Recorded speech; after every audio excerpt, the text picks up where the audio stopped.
You're listening to the Media Man Dan podcast. Let's rock!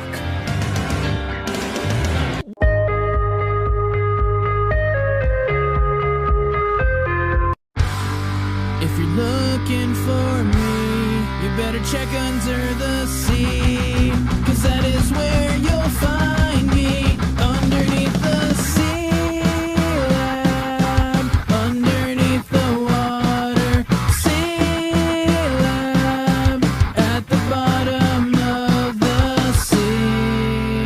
Check it. Check it. 'Cause we are the Aqua Teens, make the homies say ho and the girlies wanna scream. 'Cause we are the Aqua Teens, make the homies say ho and the girlies wanna scream.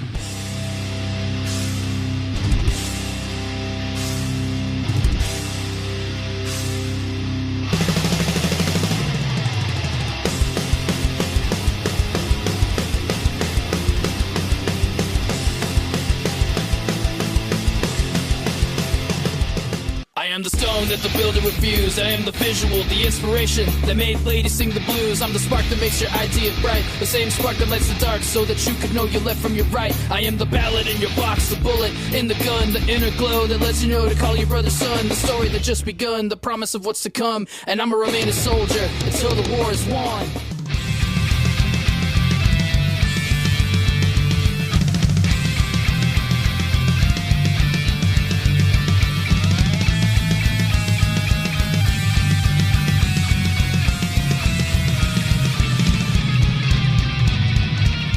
What's up, guys, and welcome back to the Media Man Dan podcast. Today I have a gentleman who I thought originally was from the amazing area of SoCal, but once again, I am a very bad man when it comes to geography, so we have the mastermind, Matt Cantu, from Texas, with us today, and he is going to absolutely rock our worlds, just like he rocks his account on Skype, which I actually just added today, and I was so happy to see that someone knew what Skype was. So welcome, Matt, to Skype with me, Media Man Dan. I'm so happy to talk with you, man, and I support anyone that Jason supports. Jason Vilches, big shout out to you, man.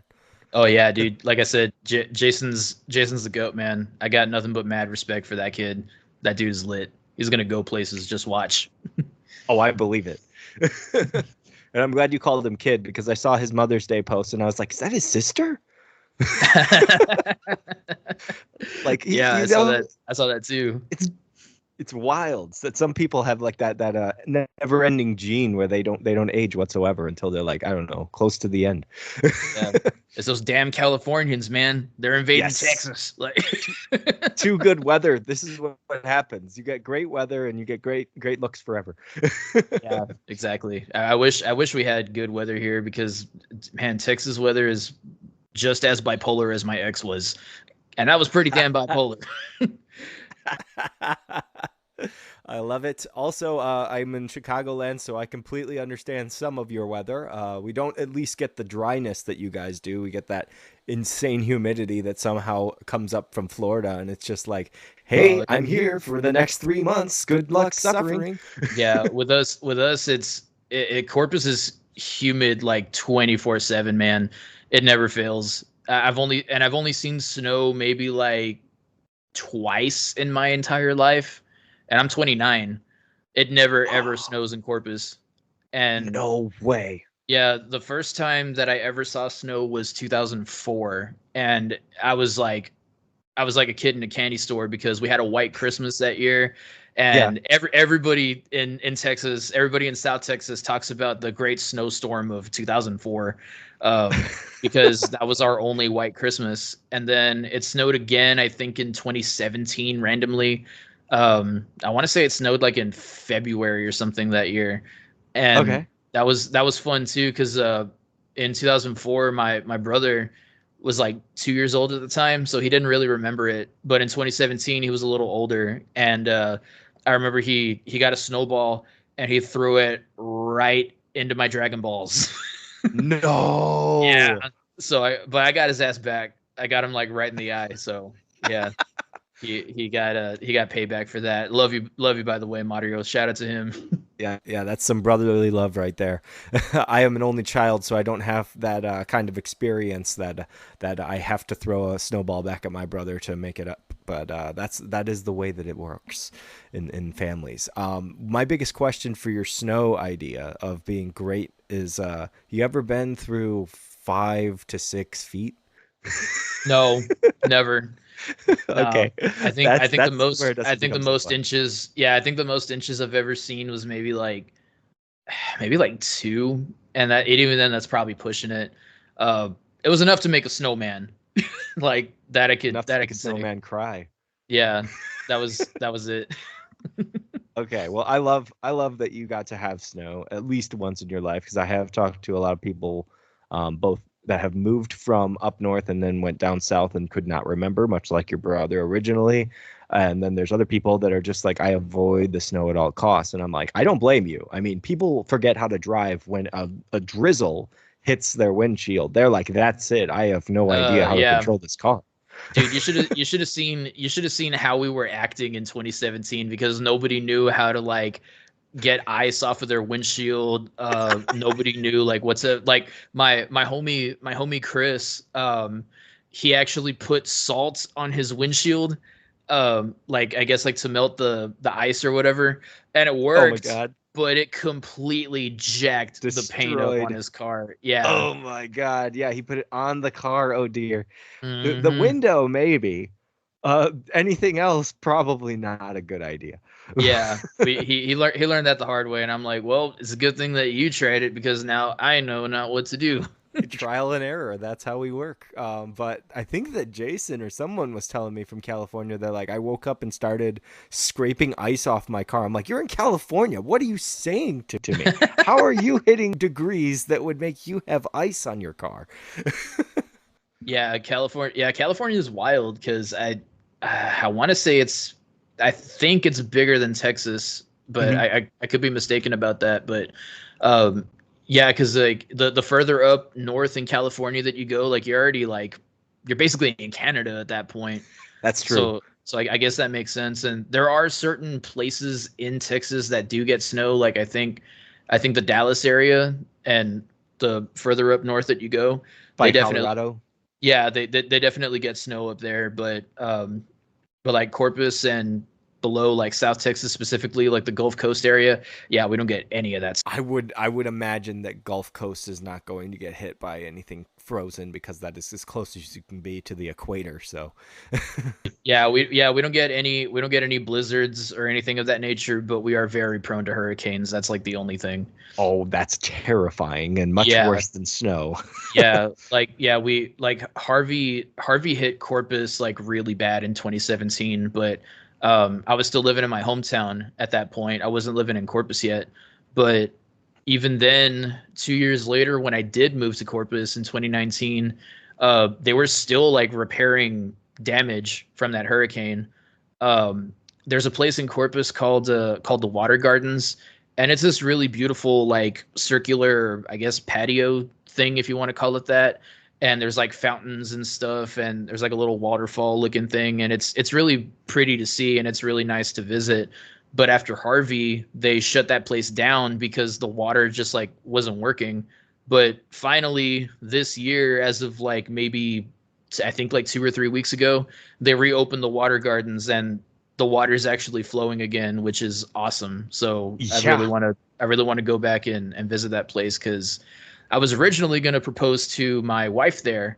Um, Oh. but that's when they told me like, hey, like there's no water anymore, right? Like it got damaged in Harvey, and I was like, damn. So that kind of that kind of defeated the purpose. But we Where ended up did going. you? Okay, yeah, there you go. You already Yeah, answered it. there you go. Yeah, no, I ended up proposing to her at the botanical gardens in Corpus Christi. Beautiful. Um, yeah, there's like a butterfly exhibit there. Like I it's would like be in a so little scared. it's like a little it's like a little gated area, and like there's like all these butterflies that are just like flying everywhere. And we went there and there was only like two butterflies. I'm like, yo, where did they go? And they're like, dude, they migrated. And I'm like, Oh, shit. yeah. But it was still like a nice little area. It was very green. And for those that live in South Texas, you know that green grass is extremely hard to come by every now and then. So yeah, I mean, I did it. I popped the question. I obviously cried in the middle of my speech or what have you. But yeah, she said yes, and then we had a few like financial setbacks, mostly because of COVID. But we ended up getting married in 2023. So as of April, we officially have been married for an entire year. So A um, whole year since last month. Congratulations. yes, sir. Thank you. Yeah, And I yeah. Shout out to Claire, man. Like she's easily my biggest supporter. love it. That's the way it should be. I'll talk about my proposal as well, make it nice and simple. We got into a show called Gilmore Girls. Well, she already had loved it for a very long time, but she got me into it as well. So in my mind, after we finished the show, I was like, no matter where I go, no matter what I do, I need to find something that's going to connect that to the proposal. So I said, I'm going to look for a place with a gazebo that reminds me of Stars Hollow. And so I looked in this small town, this small town. I'm like, it's like 4 hours away. I don't really want to drive that far. I would have to figure out some kind of like route that would work in that direction. And then it just so happened that I got a job on January of 2019 that was starting. And in December of 2018, I found this little spot that was not too far from it. And it was a little park. I told my friend, hey, dude, can we go and check this out? I just wanted to see if this is the good location. We saw it during the day. I saw the gazebo. It had a nice little water patch around it. And the little park inside of the park is called the Dragonfly. So the Dragonfly play area. So connects to Gilmore Girls. I was like, okay, this is going to be perfect. So I had worked my overnight shifts at that time at the first hotel I was working at, and I was making these little like quotes. I guess you could say I was just printing out scripts from like TV shows and movies that we watched at the time. All of this is on Facebook. This extremely elaborate plan, and so we show up. It's Christmas Eve night to this park. And I'm not kidding, dude. It was the most beautiful park I had ever seen at night. They lit up the whole place with Christmas lights. And like white lights are her favorite, and that was what was surrounding the what is it called? The gazebo. I was gonna say placebo, right? Placebo. They're gazebos. Have you seen it? The two movies? I'll bring that up later. But either way, I was gonna say she was so happy, but at the same time, I had a preset audio thing that was supposed to play through a small speaker, and the speaker died. So I had to like read all of the scripts that I had printed out and made her read them, which was kind of awkward. But she still said yes. We had a really good time, and she did have a nice story to tell when she got back to school time because she's a teacher. Oh shit, that's cool. Yeah, and it's funny that you mentioned the gazebo thing because at the botanical gardens, I proposed under a gazebo, and then we got married under a gazebo at Ocean Drive here in Corpus Christi. So That's where I want to be married as well. Is the gazebo not far from us? yeah, and it's a nice little area too. Like I guess it would be like our equivalent of I guess Malibu or whatever in Florida. Nice. It kind of has like a similar type of vibe. Granted, Malibu is probably a little nicer, but it's still cool to just like drive down that road, see all the sights. I see people skateboarding down there. It's a vibe. There's a lot of like little ships and stuff that you can see too. But yeah, it's incredible. It's definitely a high tourist spot. Hell yeah. Oh my God. I'm so glad that that all worked out. And I'm glad that we somehow came to the gazebo as we both went to a gazebo. So this is a good connection. But what you talked about in the middle there was something I also wanted to discuss. And then I can connect to the music. So you said skateboarding. Let's talk about Tony Hawk Pro Skater and what it did for our childhood. Because I want to know one or two, which one was your favorite? Or did you get into Underground more? I was definitely into underground more. Okay. But if we're talking about like the soundtracks alone for the first two games, two is obviously like the Yes. better one. Two, in my opinion, is probably like the hybrid theory of the Tony Hawk series. But for me, underground, that soundtrack is what resonates with me more because a lot of the bands that were in that soundtrack ended up becoming some of my favorites, like SOD, for example, Stormtroopers of Death, one of my favorite crossover thrash bands. And I think I've mentioned them a couple times in a few interviews, but for those that are unaware, SOD is basically all of Anthrax minus Joey Belladonna, the vocalist. Um, Well, it's yeah, like their backup project. yeah, it's kind of like, because like, you know how like Audio Slave is literally all of Rage just with Chris Cornell and that's it. That's basically what it is. Instead of Joey Belladonna, it's Billy Milano. That's the vocalist for SOD, and their songs are like very chaotic, like just all over the place. Very very funny, very um, almost like if Weird Al Yankovic made thrash metal, that's basically like what they would sound like. Dude, Uh, he loves metal though. Like I would yeah, love for him to do it. yeah, I would. Yeah, I would definitely love for him to do that, and I think Homeboy could pull it off. But yeah, there was a song called "Milk" by SOD in the Underground soundtrack, and it's a very like fast song, like just stereotypical thrash metal riffs from Scott Ian, one of my guitar idols, obviously. And the whole song is just about a guy wanting milk, and the milkman never showed up, so he wants some milk. That's literally the entire song. Inspiration for your buffalo sauce song. Oh yeah, fuck that song. I thought it Fuck was buffalo great. sauce, I man. know. I literally loved listening because all I kept thinking was this sounds like early Jason Vilches music too. Like Yeah. his mini episode like intros and all the other intros that they made before the main intro for Mhm. Mediadrome. That's what it sounded like to me. I was just like, this is Yeah. funny. Yeah, it was. Yeah, it's definitely a funny song, and the whole reasoning why that thing came about was because I put out Che, that was my first single, and then I put out Nemo, and both songs people really loved them, but the main critique that they had were the fact that they were instrumentals. People wanted them with lyrics, and me I mean I've gotten better, but at the time I wasn't that great of a vocalist, so I didn't want to put my horrendous voice on these beautiful songs. So and I Probably and I not was that bad. yeah, and I was very like, thank you. And I was very primitive like at the time. All the early stuff prior to like State of the Union, that was all done in GarageBand, like on my phone.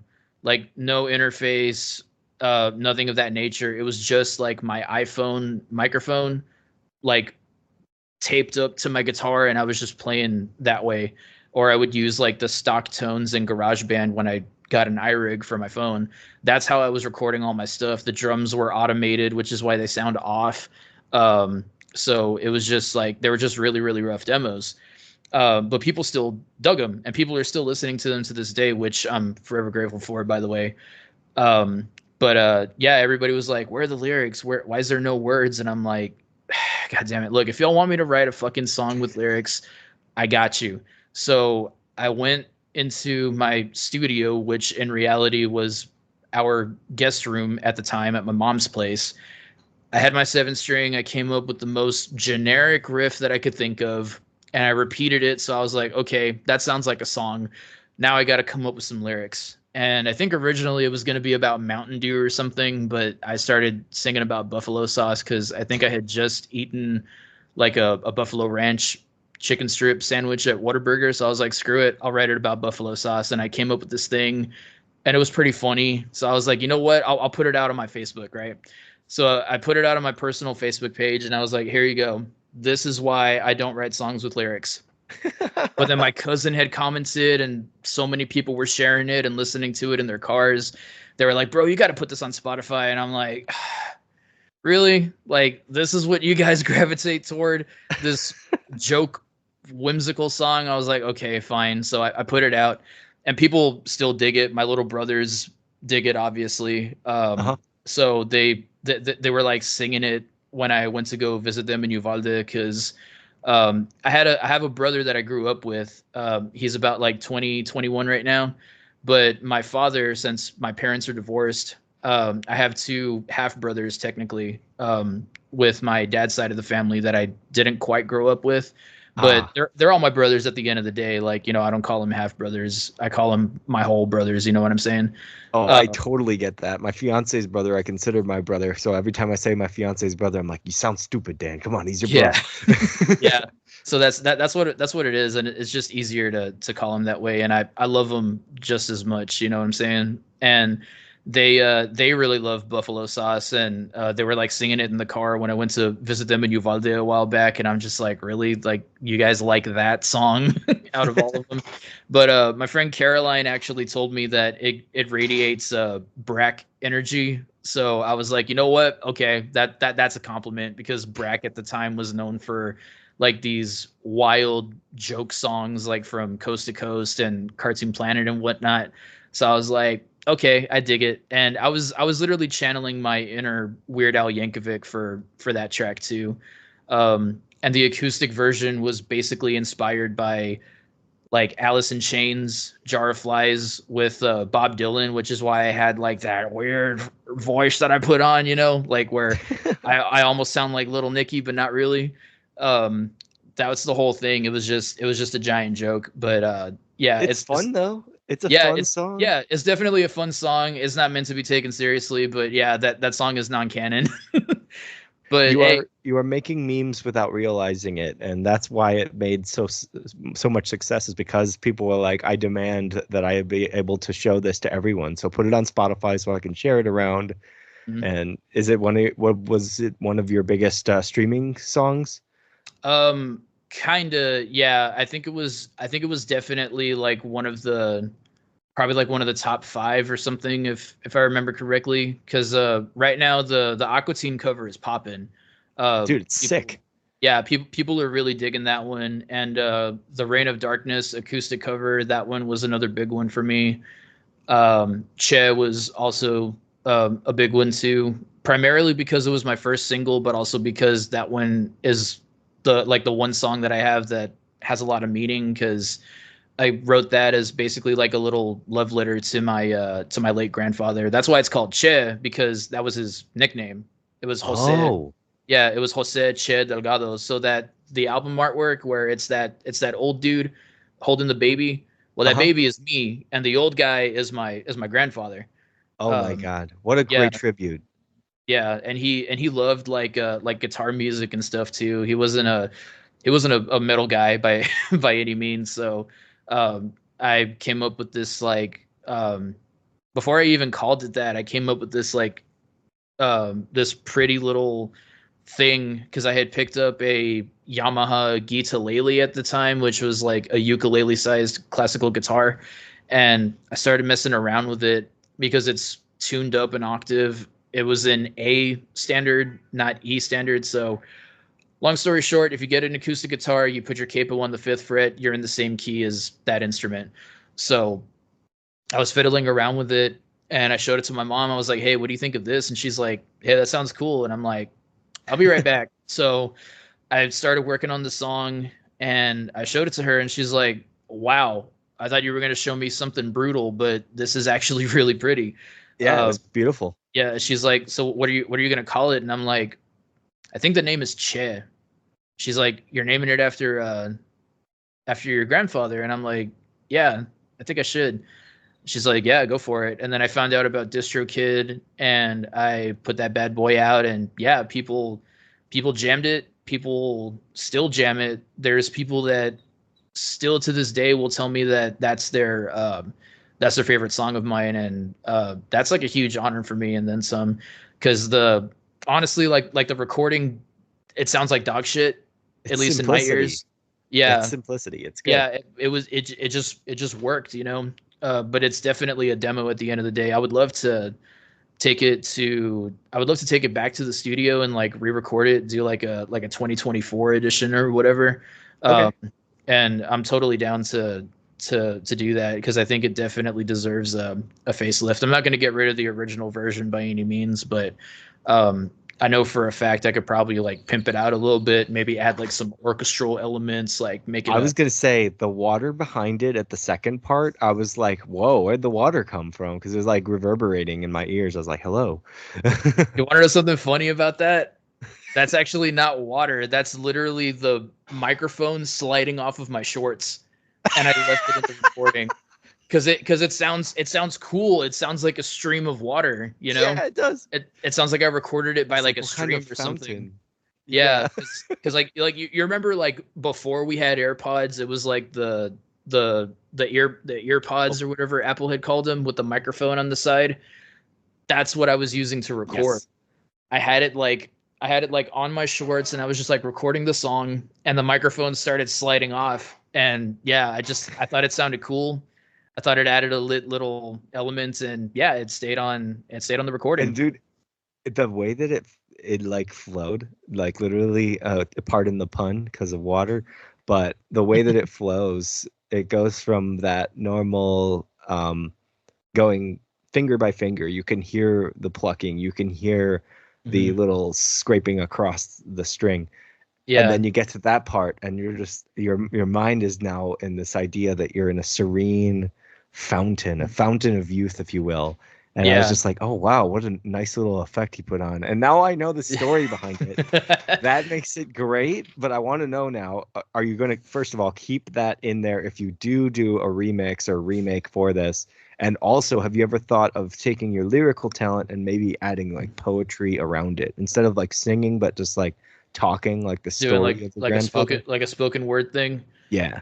Yeah, I would the that's definitely crossed my mind, like doing something of that nature, because uh eventually I would probably love to add like lyrics to it also, because I've had like lyrical ideas for that song for like a while.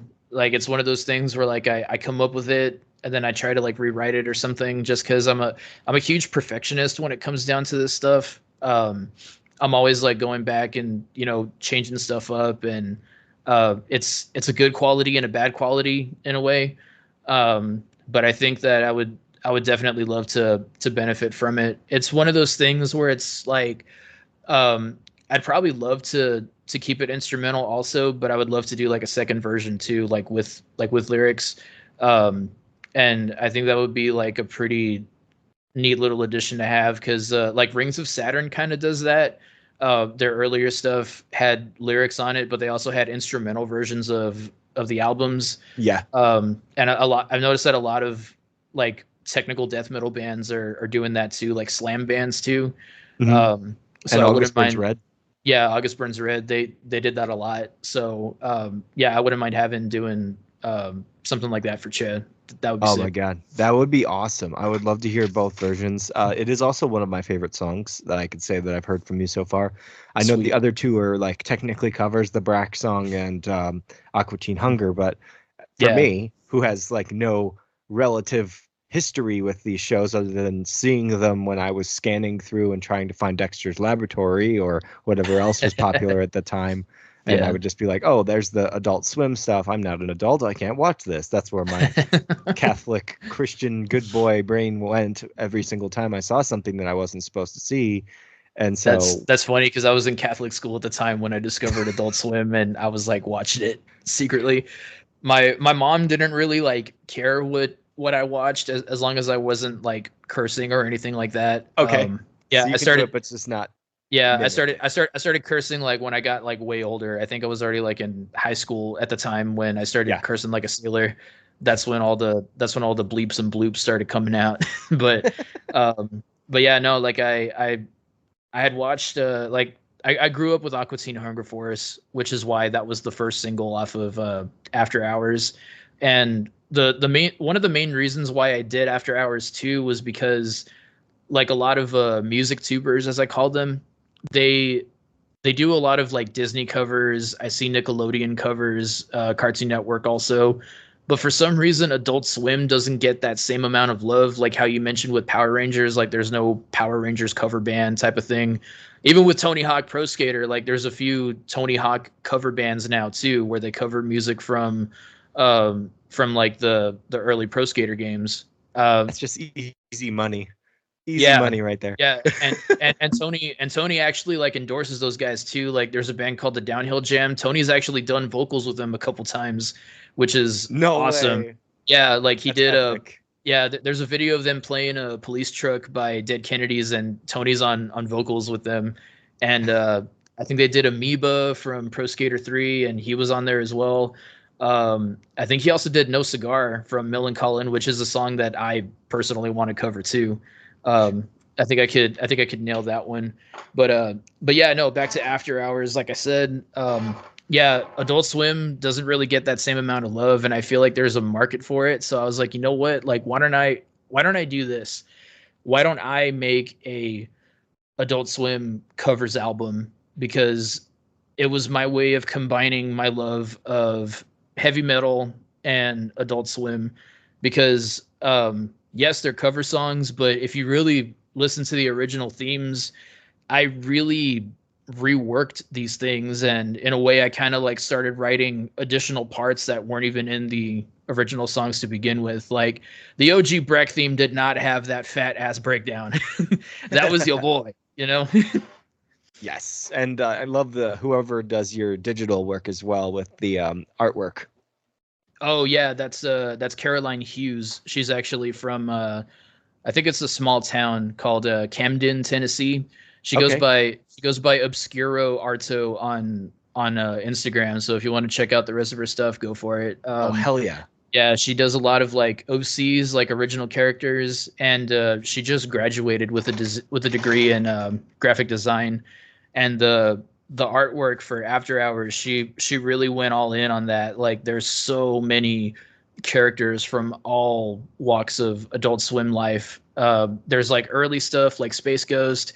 You could see like some of the guys from home movies in there. The Metalocalypse dudes are there. So even shows that weren't covered on After Hours, they're still in there, because I wanted it to. I took inspiration from A Day to Remember, specifically the Common Courtesy album. Smart. So I told her, I was like, draw me at dead center, like I'm on stage, and then just have like all the Adult Swim characters as much as you can, just like, rocking out, having a good time. So like you could even see like Rick and Morty in the corner. Like Samurai Jack is in there too, because Samurai Jack was on Adult Swim for a little bit. Um, and yeah, I think she really nailed that album cover. And I'm gonna try to get like physical media made for it and everything. So I'm gonna have like CDs and whatnot.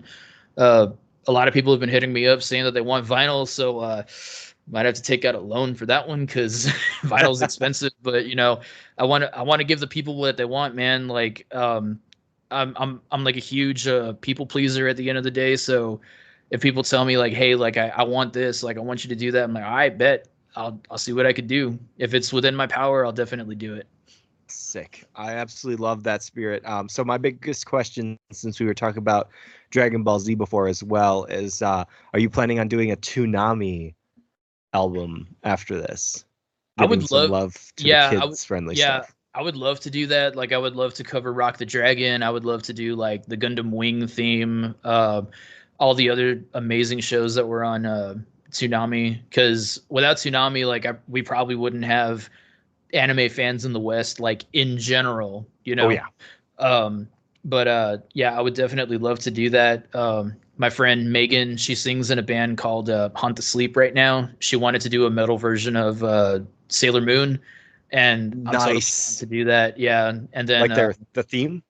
yeah, the theme song, the Okay. "Fighting Evil by Moonlight" or whatever. I know a Yeah, rock cover if you guys wanted to take inspiration from one and then just metalize it. yeah. I think we could. Yeah, I think we could definitely do that. And a lot of people have been hitting me up, telling me to do like anime themes and whatnot, and I'm totally down to do that. But the next project that I put out is going to be original music, just because licensing wise, it would be a lot cheaper to do so. Because Very true.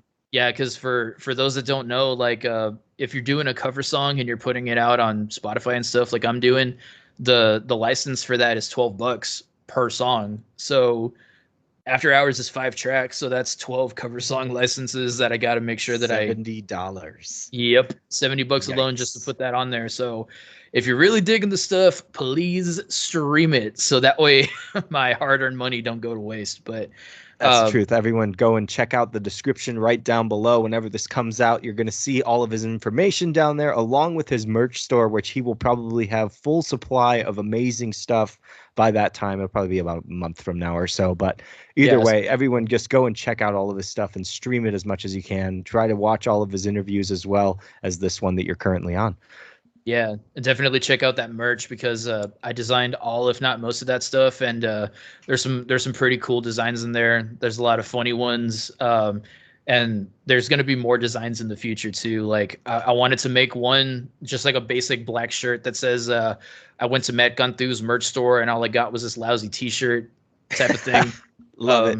Yeah, I'm probably gonna get probably gonna start working on that one pretty soon.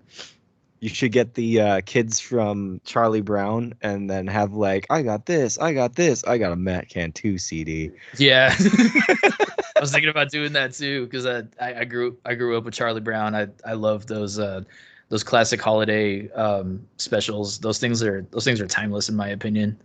Awesome. Have you been to the famous park I didn't realize I knew, but I didn't know the name of over in California? The what is that called?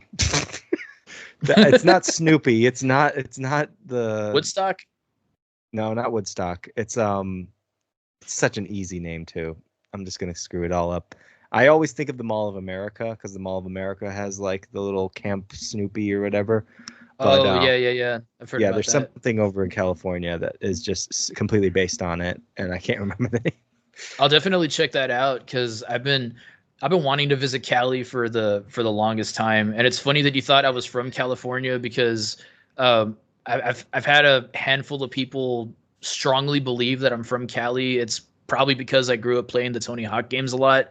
Some people claim that I have a SoCal accent. Yes, you personally do. Don't. I really do. Yes, you do. I personally don't hear it, but yeah, I guess in a way it makes sense because I jammed a lot of that stuff. You know, I mean, a lot of my favorite bands were from California too. Like, Green Day was. I knew you were gonna say Green Day. I was like, Yeah. dude, you talk like Billy Joe at times. It's pretty Yeah, funny. Green Day was a huge influence on me because also from Tony Hawk's American Wasteland. Mhm. But the band that really got me into music actually was Kiss, believe it or not. Yeah, interesting choice. yeah, because of Tony Hawk's Underground. Like they had 3 songs in the soundtrack. You unlock a live version of Kiss playing God of Thunder in the game, and Oh Gene my God, Simmons. that's awesome. Yeah, Gene Simmons was also a playable skater, and I was in Catholic school at the time, so like I'm watching Gene just like flying around, spitting up blood, and I'm like, I don't know what this is, but this is amazing, and I need more of it. And I told my mom about him. I'm like, hey, like who's Gene Simmons? Like who's this guy? And she's like, he's the bass player from Kiss. Like they were a really big rock band in the '70s. I'll call your uncle over, and he'll tell you all about them. So sure enough, my stoner dude uncle comes by, and he's like giving me their entire career summary and whatnot. And I think that year for Christmas, he gave me a copy of Kisses Alive 4 on CD, and I had also gotten a PSP with Star Wars Battlefront 2 on it. So I was just jamming to Kiss and playing Star Wars Battlefront at the same time. Oh my God. And that started Dream my come true. that started my musical journey. And then I got into Green Day later, maybe like a year or two later. So Kiss and Green Day were my first 2 favorite bands, which sounds kind of weird because like Kiss and Green Day is such like a mixed match of genres, but my fandom was solidified because I think a year or two ago Green Day released a live cover of Rock and Roll All Night, and I was like, dude, that's it. Like that was for your boy. That was for me. And it was actually pretty good. Like Green Day tore it up, so shout out to them. Hell yeah, dude. So Green Day, interesting band. I've never really gotten like super like hyped about them. I understand the impressiveness of Dookie. I understand that like 21st Century Breakdown and the impact that that had, other than the Transformers song for that time Yeah. period. All of that was great, but I really never got into them as a whole. So when everyone like stand like, oh my God, everything that they make is gold, I'm like, all right, well, let me check it out. Yeah, And so everything they make is not gold. yeah, I Let's be started with real here. the something real motherfuckers or whatever that was called. Oh God, that was ass. Terrible. That was their Sonic 06, bro. Like that was horrendous. No, That's an my video favorite, game nerd right there. That yeah, is my great favorite reference. Green Day record by far is forever gonna be American Idiot. I know Dookie is probably like everybody's favorite because Dookie is kind of like I guess like the equivalent of Hybrid Theory for a Yeah, lot of people, and American Idiot is the Meteora is the Meteora. of I Green see Day. where you're going. Yeah. So for me, like my favorite record personally is American Idiot. I think that album's a 10 out of 10, no skips whatsoever.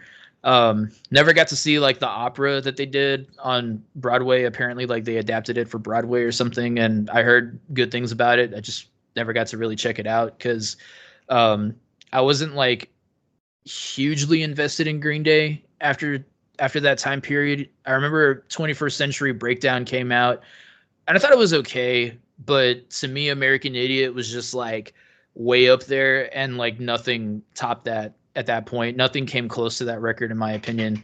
So I was just kind of like, it's whatever. But I still dabble into them every now and then, just because I'm really curious as to what the band is up to these days.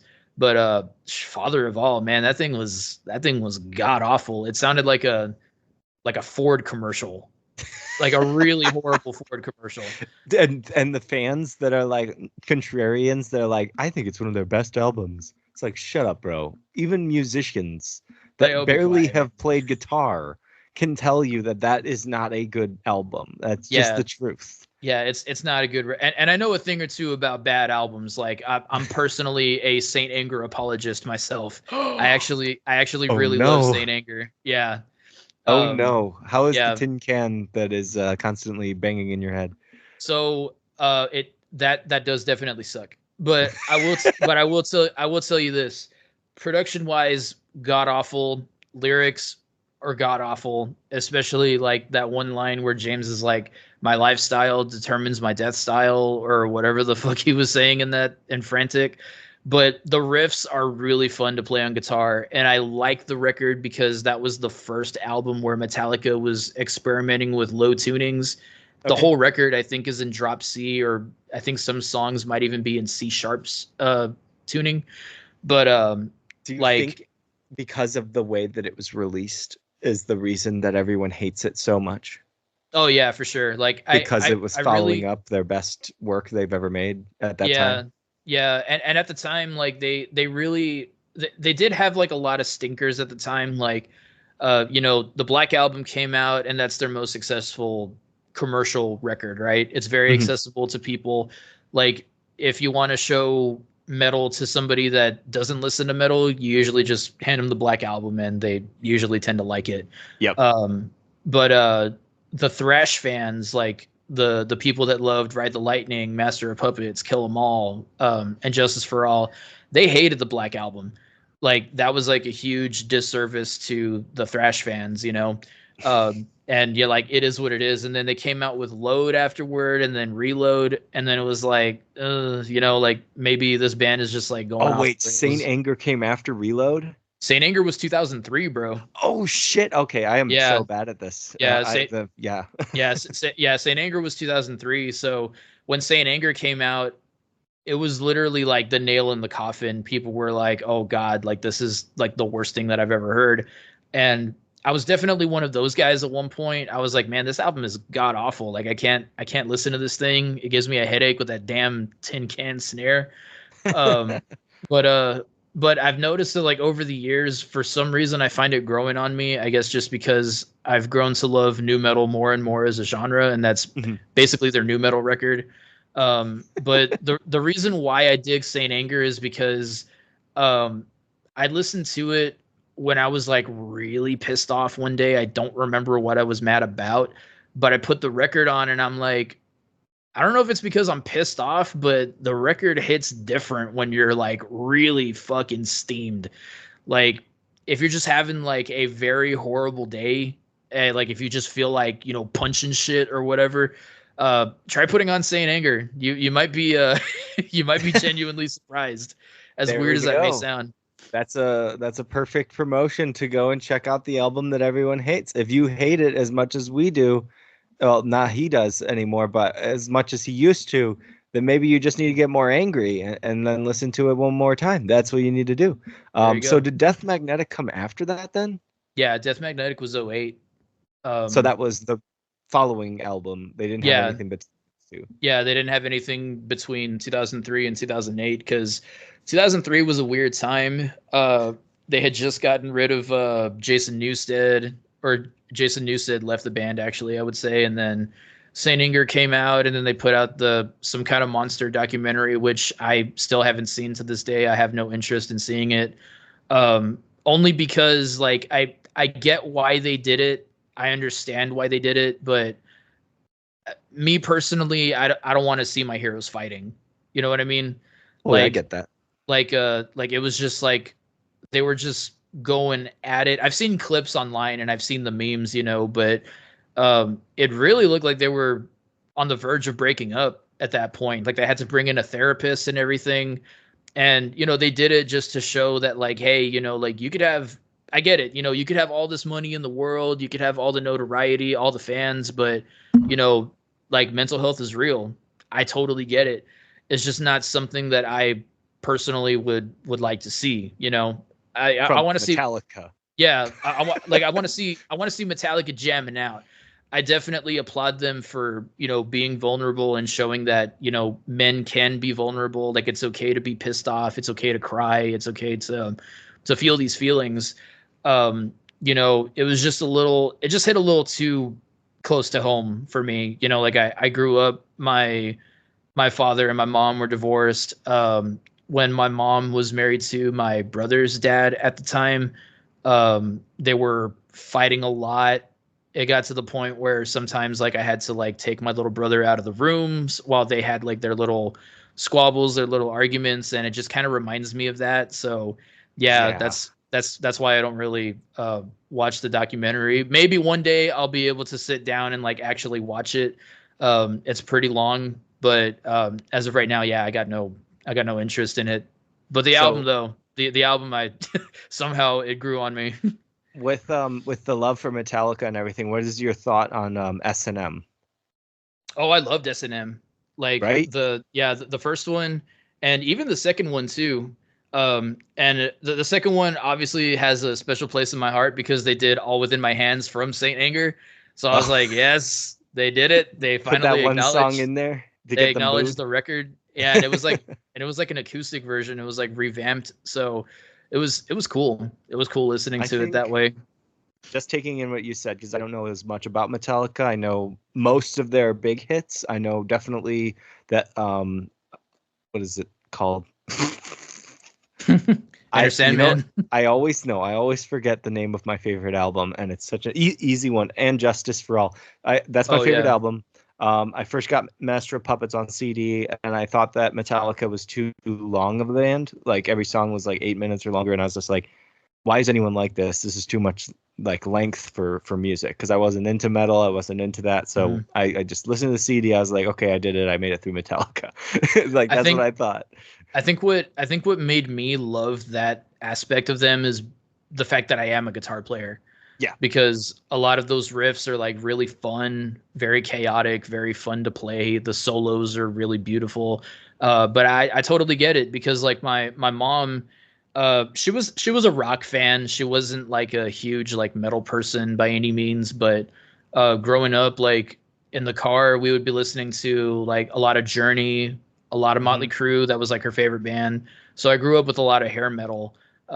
Creed was like her favorite band of all time. So I grew up listening to a lot of Creed too. But she liked Metallica also somewhat, but she really only liked like the softer side of them. Yeah. So she would jam like Nothing Else Matters, Fade to Black, like those songs, the ballads. And she liked one but she would always change it like right when the solo starts, like at the very end, like when the Oh machine no. gun riff kicks in. And I'm like, hey, why are you changing it? And she's like, the song gets too chaotic for me at that point. I just like the start of it. And I'm like, Mom, that's the best part. That's when the song gets good. Like that's when the fun happens. That's when That's the like solo kicks in. quitting Like, Bohemian Rhapsody before the rock part comes in. yeah, who the fuck does that, man? Like if you do that, you're a communist. Like like I y'all love it. suck. So my biggest thing I was gonna say, since you told me the actual correct year that Saint Anger came out was 2003, do you think that the main issue with Metallica is that they were finally realizing with the new genres that were coming up, which was new metal at the time? Meteora was a massive hit, and Killswitch Engage had just started, and they're becoming the kings of metalcore. That Metallica maybe didn't have room to fit in music anymore, and so Oh instead of yeah. doing or dealing with it, they denied it. And then they said, let's just put up a record that sounds real metal. And so then Saint Anger comes about and they're like, yeah, fuck it. We're going to put it out without any production. It just sounds horrible. And we know it sounds horrible, but the fans are going to love it because we're Yeah. fucking Metallica. No And solos either. That was yeah. also a huge problem. Because honestly, like if I were to fix Saint Anger, right? Mhm. Um, like because the songs themselves are good. The lyrics are trash, but I can't really fix those unless James wants to rewrite them himself. If the production was better and if the songs were shorter, like if they wanted to get rid of the guitar solos, then okay, fine, you could do that, but shorten the songs because there's no reason why Frantic needs to be like I think like 7 minutes or something without a solo. Like it just kind of becomes redundant at that point. There's actually a version of Some Kind of Monster that's edited on. I think you could listen to it on Spotify also. It's like a single. You could listen to Some Kind of Monster, and in the parentheses it says edit. It's like 3 minutes or so, 3.5 minutes. But the production is better. They shortened the song, and it's actually kick ass. And there is no trash can snare whatsoever. So if they So they were to knew how to fix it. They they just did knew it how for to one fix it. They song. just yeah, they just chose not to for whatever reason.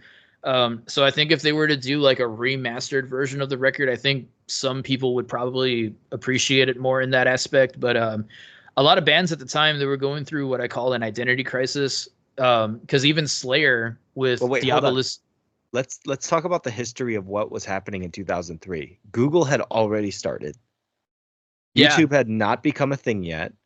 And now people were able to spread their opinions online hmm for anything and everything. And whoever was big in the 80s and 90s was the one getting shredded the most. oh yeah, for So sure. Marilyn Manson and Metallica and all these other artists that just so happened to be very big artists were now being criticized for not being what Mhm. everyone else was at that period of time, which Yeah, was either pop or new metal yeah, and they were or really rap. trying. Yeah, they were really trying to experiment with that stuff. Also, like, there's some behind the scenes uh footage. I think there's actual video, but I've seen a few images and stuff too. And James is actually holding a like an ESP 7 string. So even during Saint Anger, they were really experimenting with like low tunings. I think the song Invisible Kid is in drop G sharp. Um, That sounds really low. yeah, it's a 7 string tuning for sure, but I think James recorded it or played it live with like a baritone ESP Viper. So it was a 6 string model, but with a longer neck to accommodate the like the low tuning for the scale length. Yeah. Um, so they were really experimenting with that, and even Slayer, like fucking Slayer, they went new metal too with Diabolus and Musica. I forgot what year that one came out, but a lot of people were really like trying to cater to the young fans that were really into Korn and Deftones and all those other bands. Because it was like them trying to keep up with the times. Like I think Phil Anselmo had said it best himself, Phil from Pantera. It was pretty much the equivalent of like when Kiss went disco, like way back in the day, because they were just trying to keep up with the times. Like they wanted people to still dig them. They thought maybe they had to change their sound up, and once they realized like, hey, this was a horrible experiment, let's go back to thrash metal. And then Death Magnetic came out, and Death Magnetic still gets its fair share of criticism production wise. I like it. Yeah, I love it too. It's my like it's one of my favorite Metallica records, I would say. Fantastic. So when you were talking about Kiss before, and you first talked about your mom responding to when you said, "Mom, who is Gene Simmons?" And then Yeah. her response wasn't, "I throw you in the closet and throw holy water on you until you understand that this is not good for you." That's what I thought was gonna go, and you were like, "No, she told me to contact my uncle, who just happens to be this master of music." So he Mm-hmm. like enlightened you to the point where he just sparked something in you that said, "I need to know everything." And Oh yeah. has that happened with multiple artists? Was Kiss the main one or just the first one when it comes to your discography binging? Kiss was the first one. Green Day was like the second one, but I didn't really dive deep into like Green Day's catalog because I was still a kid at the time. So like my mom would buy me CDs and stuff, but it was mostly like greatest hits albums. Oh yeah. Yeah, so like I had Black Sabbath's We Sold Our Soul for Rock and Roll. Hmm. So like the phases of my life, it was Kiss slash Green Day. Then I got really into Black Sabbath and Ozzy. So Ozzy became like my biggest inspiration at that point. And then my freshman year of high school, my mom was dating this guy that was into like a lot of the same music that I was, and he was like, "Hey, you like Metallica and Guns N' Roses and stuff like that, right?" And I'm like, "Yeah." He's like, "Do people ever tell you, like religious people, that like your music is satanic and whatnot?" And I'm like, "Yeah, all the fucking time." and and he was like, "Well, you know what? I got a song for you, and this is gonna shut him up, right?" So he takes out the CD, puts it in his truck with like a nice little sound system, and I start hearing these bagpipes out of nowhere, and I'm like, "The fuck are you showing me?" He's like, "No, trust me, just give it some time." And then I started hearing these like down-tuned guitar chords that I had never ever heard before, and I'm like, "What is this guitar noise?" It was just going dun dun dun dun, and I'm like, "What is this?" And then I hear like these weird dissonant thingies going on, like these dissonant riffs, and then all of a sudden this dude is just going like ring around the rosy. It was Corn with Shoots and Ladders, and I was like, this is this is incredible. What band is this? And he's like, well, this is Corn. This is Shoots and Ladders. Because the thing with him is that he had a cousin that was like really religious, and he was jamming Disturbed in the truck one day, and the guy was like, "Why do you listen to this like devil worshiping crap?" And he's like, "You think this is devil worshiping crap? Listen to this." And he puts on Shoots and Ladders, and he's like, "Oh, damn, okay, I stand corrected." Because it was Okay, all so he's using the extreme argument. Here's the extreme of this, therefore it sounds good. I've been trying to use that with my parents for a while because they're like, "Why do you listen to all this screaming?" I'm like, "Well, let me introduce you to deathcore, and then let's go back to metalcore and figure out that it's not that bad. The yeah. melodics are actually really comfortable and not overwhelming whatsoever. But then let's go right back into Slaughter to Prevail. Let's play around with some agony, shall we?" Yeah. Right?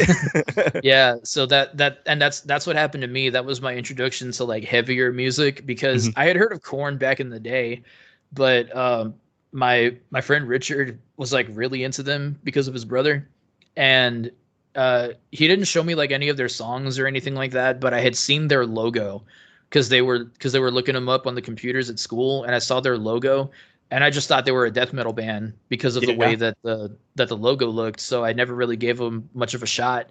But then backwards in K.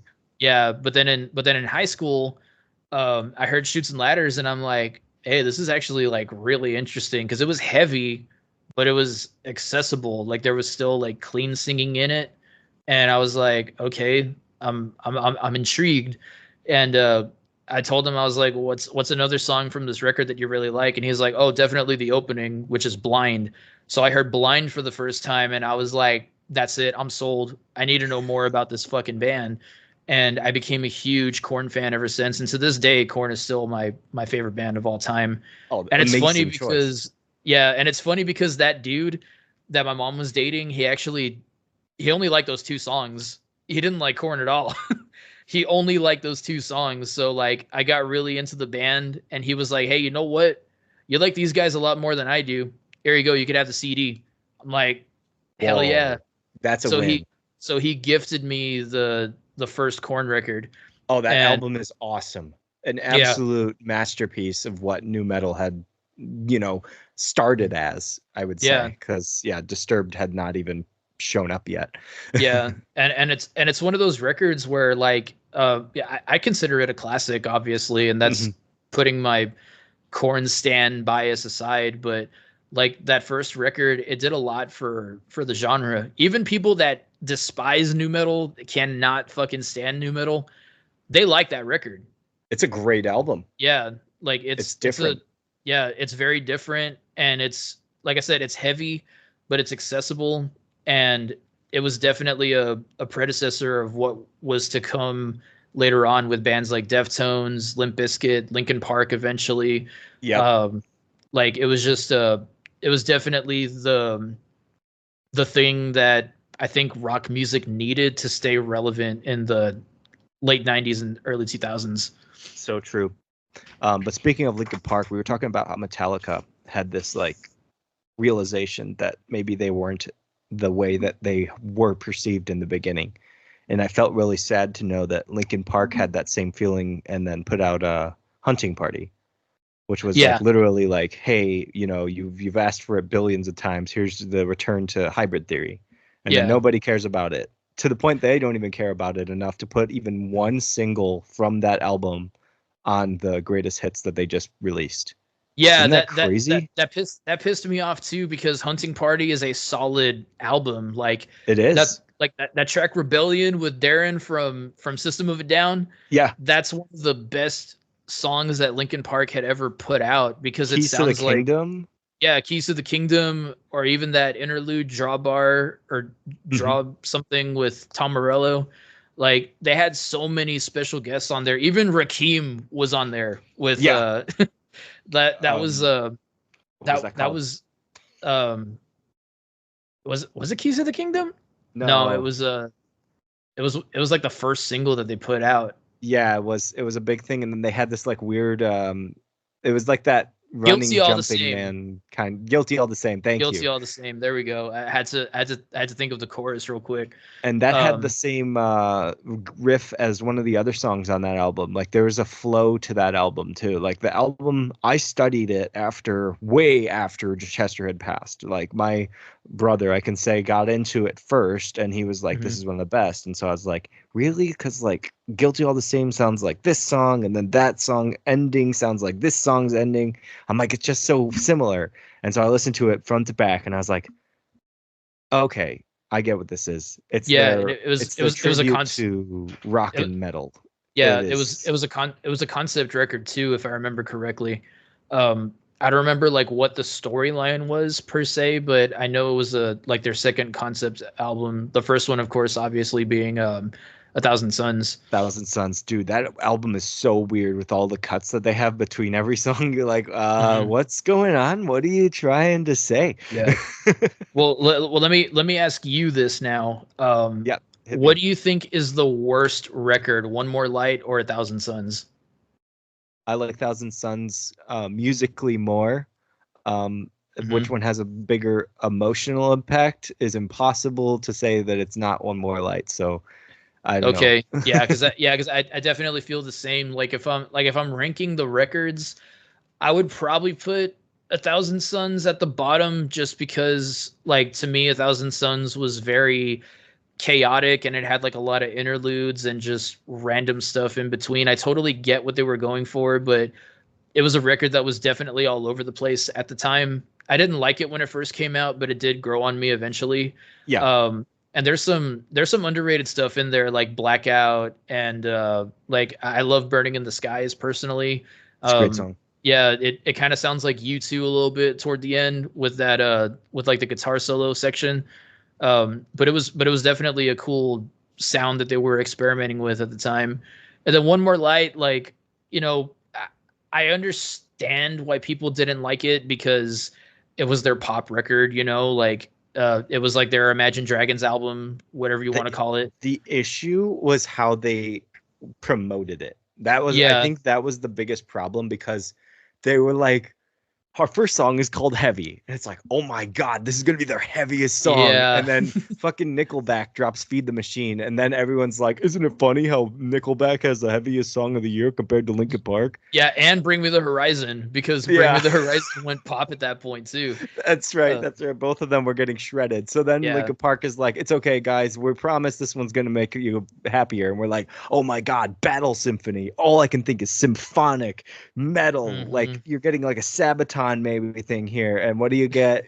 Battle Symphony. It's like, come on, dude. This is not what you are as Linkin Park. So of course. It definitely had like that song, especially to me, it kind of had like a Chainsmokers vibe.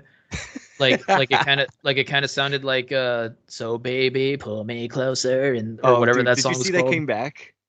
And they don't sound like everything that they've made before, which is amazing. They finally found a new sound that didn't sound to everything else. Oh shit! Not the same drop. I haven't heard like anything that they put out, but I heard that they came back. Yeah, it's so I good. gotta check that out then. Yeah, definitely doesn't have the closer drop. It doesn't have the Carly Rae Jepsen song, whatever that one was. Yeah, I got you. That was man, the 2010s were a weird time in retrospect. Oh yeah. And it seems like it's so long ago now because we're talking about it like, oh, we're in the mid 2020s next year. And it's like, no, it's really not that mid 2020s. I think it's more of like whatever deathcore is doing, and then whatever pop is doing, and then whatever country pop is doing, or country rap or country rock now. I don't know if you've heard of the artist. I'll turn. Oh, yeah. I've heard of him. He's got some he's got some really interesting stuff, and obviously, you know, I'm from Texas, so like I'm surrounded by country music just as much as I'm surrounded by Tejano music. Hell yeah. My father especially, he was really into like old school country. Like he loved like Waylon Jennings, he loved Johnny Cash, he loved Willie Nelson, Merle Haggard, Garth Brooks, you know, stuff like that. So when I was getting into like the rock side of me, you know, like he was still trying to like really show me country, because when I started playing guitar and everything, like my grandma wanted me to play like Tejano music. She wanted me to be like in a Tejano band or a country band. My dad really wanted me to play in a country band too, but you know, it just wasn't me. You know, I was a punk rocker. I wanted to play power chords and I wanted to play really fast. And you know, I didn't want to play grandpa's guitars, you know, like no, thank God you had Guitar Hero 3, right, with Dragon Force. yes, that was a fun game for me too, because Guitar Hero 3, like the soundtrack was kick ass, you know. Yes. And great mix. I picked it up just like everybody else did. But for me, Guitar Hero didn't like persuade me to playing guitar, because I was already playing guitar at that point. I think I had picked up guitar and I was playing it for like a couple months already, maybe a year, and then Guitar Hero dropped. But that also incentivized me to get the game as well, because like what Tony Hawk did for skateboarding is what Guitar Hero did for music. Oh yeah.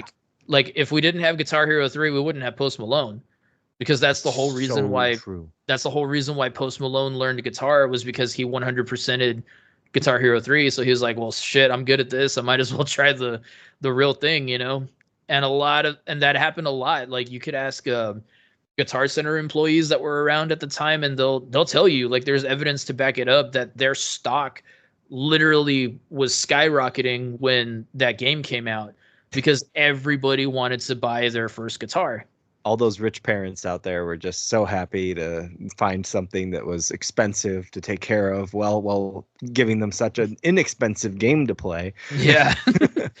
Yeah. And I had my first guitar was like a cheap little like First Act. Like I had that too. Yeah. The ones from Walmart at the time. Yes. But the funny thing about First Act is that, did you know they had a custom shop? No, I did not. Dude, yeah, like look up the first, like whenever we're off of this thing, look up First Act. I think it's the DC-6, if I remember correctly. They actually made like top of the line instruments with the First Act branding on the headstock, and I think the guitarist for Mastodon was actually using one of them. What? Yeah, and it looks like a stereotypical metal guitar. Like it kind of looks like a Gibson SG, but Yeah. like maybe slightly more pointy. It's a really incredible instrument, and every now and then like they'll show up like on Reverb and stuff, but they obviously go for like thousands of dollars because they're not in print anymore, and the custom shop is obviously not around. But No, I want to say it was based out of Boston, the custom shop specifically. got it. I just imagine the guy from Mastodon a couple years later. He's looking through Walmart and he's like, a fucking harmonica with my guitar logo. Yeah. Or a banjo or a ukulele or whatever else it was that they were popping out at Like, that this is point. for kids, children.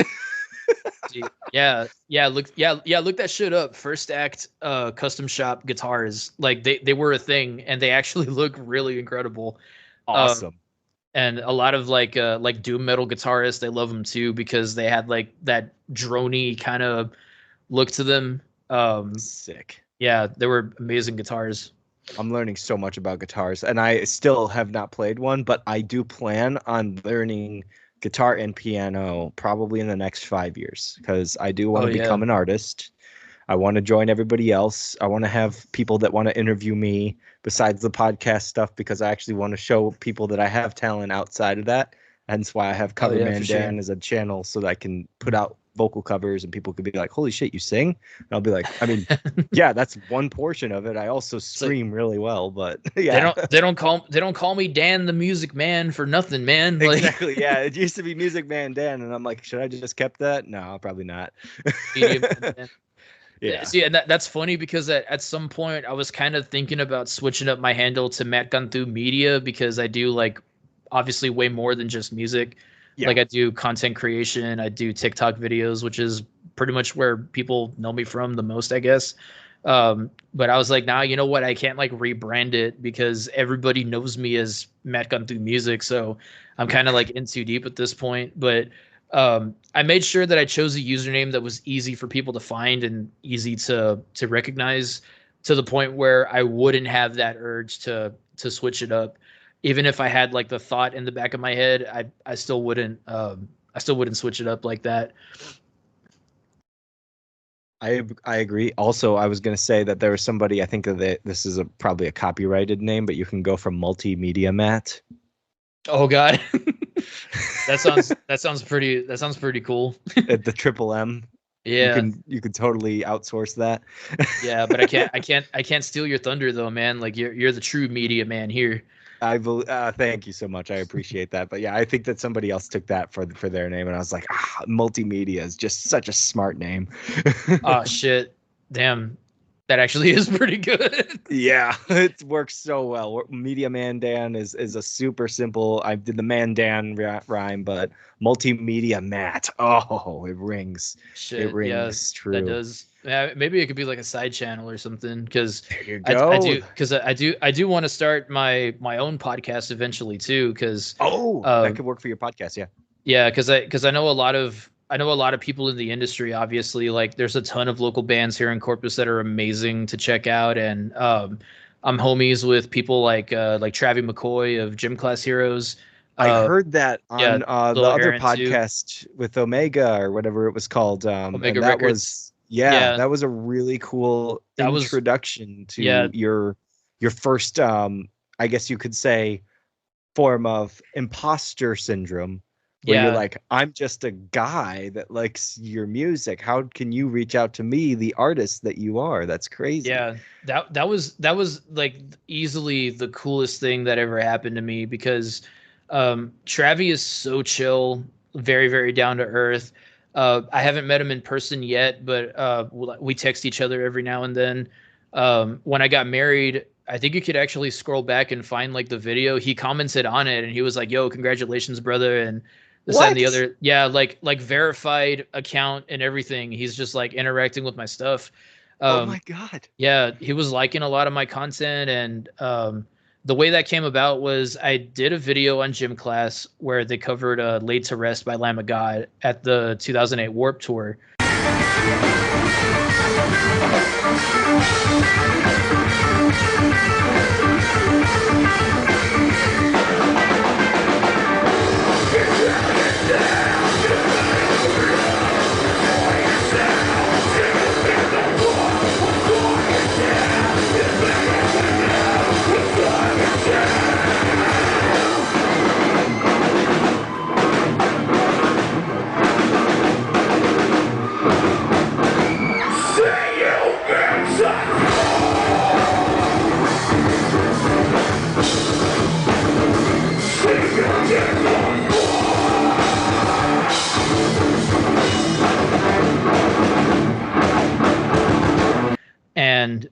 it was a damn good cover. You know, Travis like screaming and everything, and most people didn't realize he could do that, but it makes sense because Travis from Geneva, New York, and New York is arguably the birthplace of hardcore. You know, we had Bad Brains and all those other bands that came out from New York, so he's a huge hardcore fan.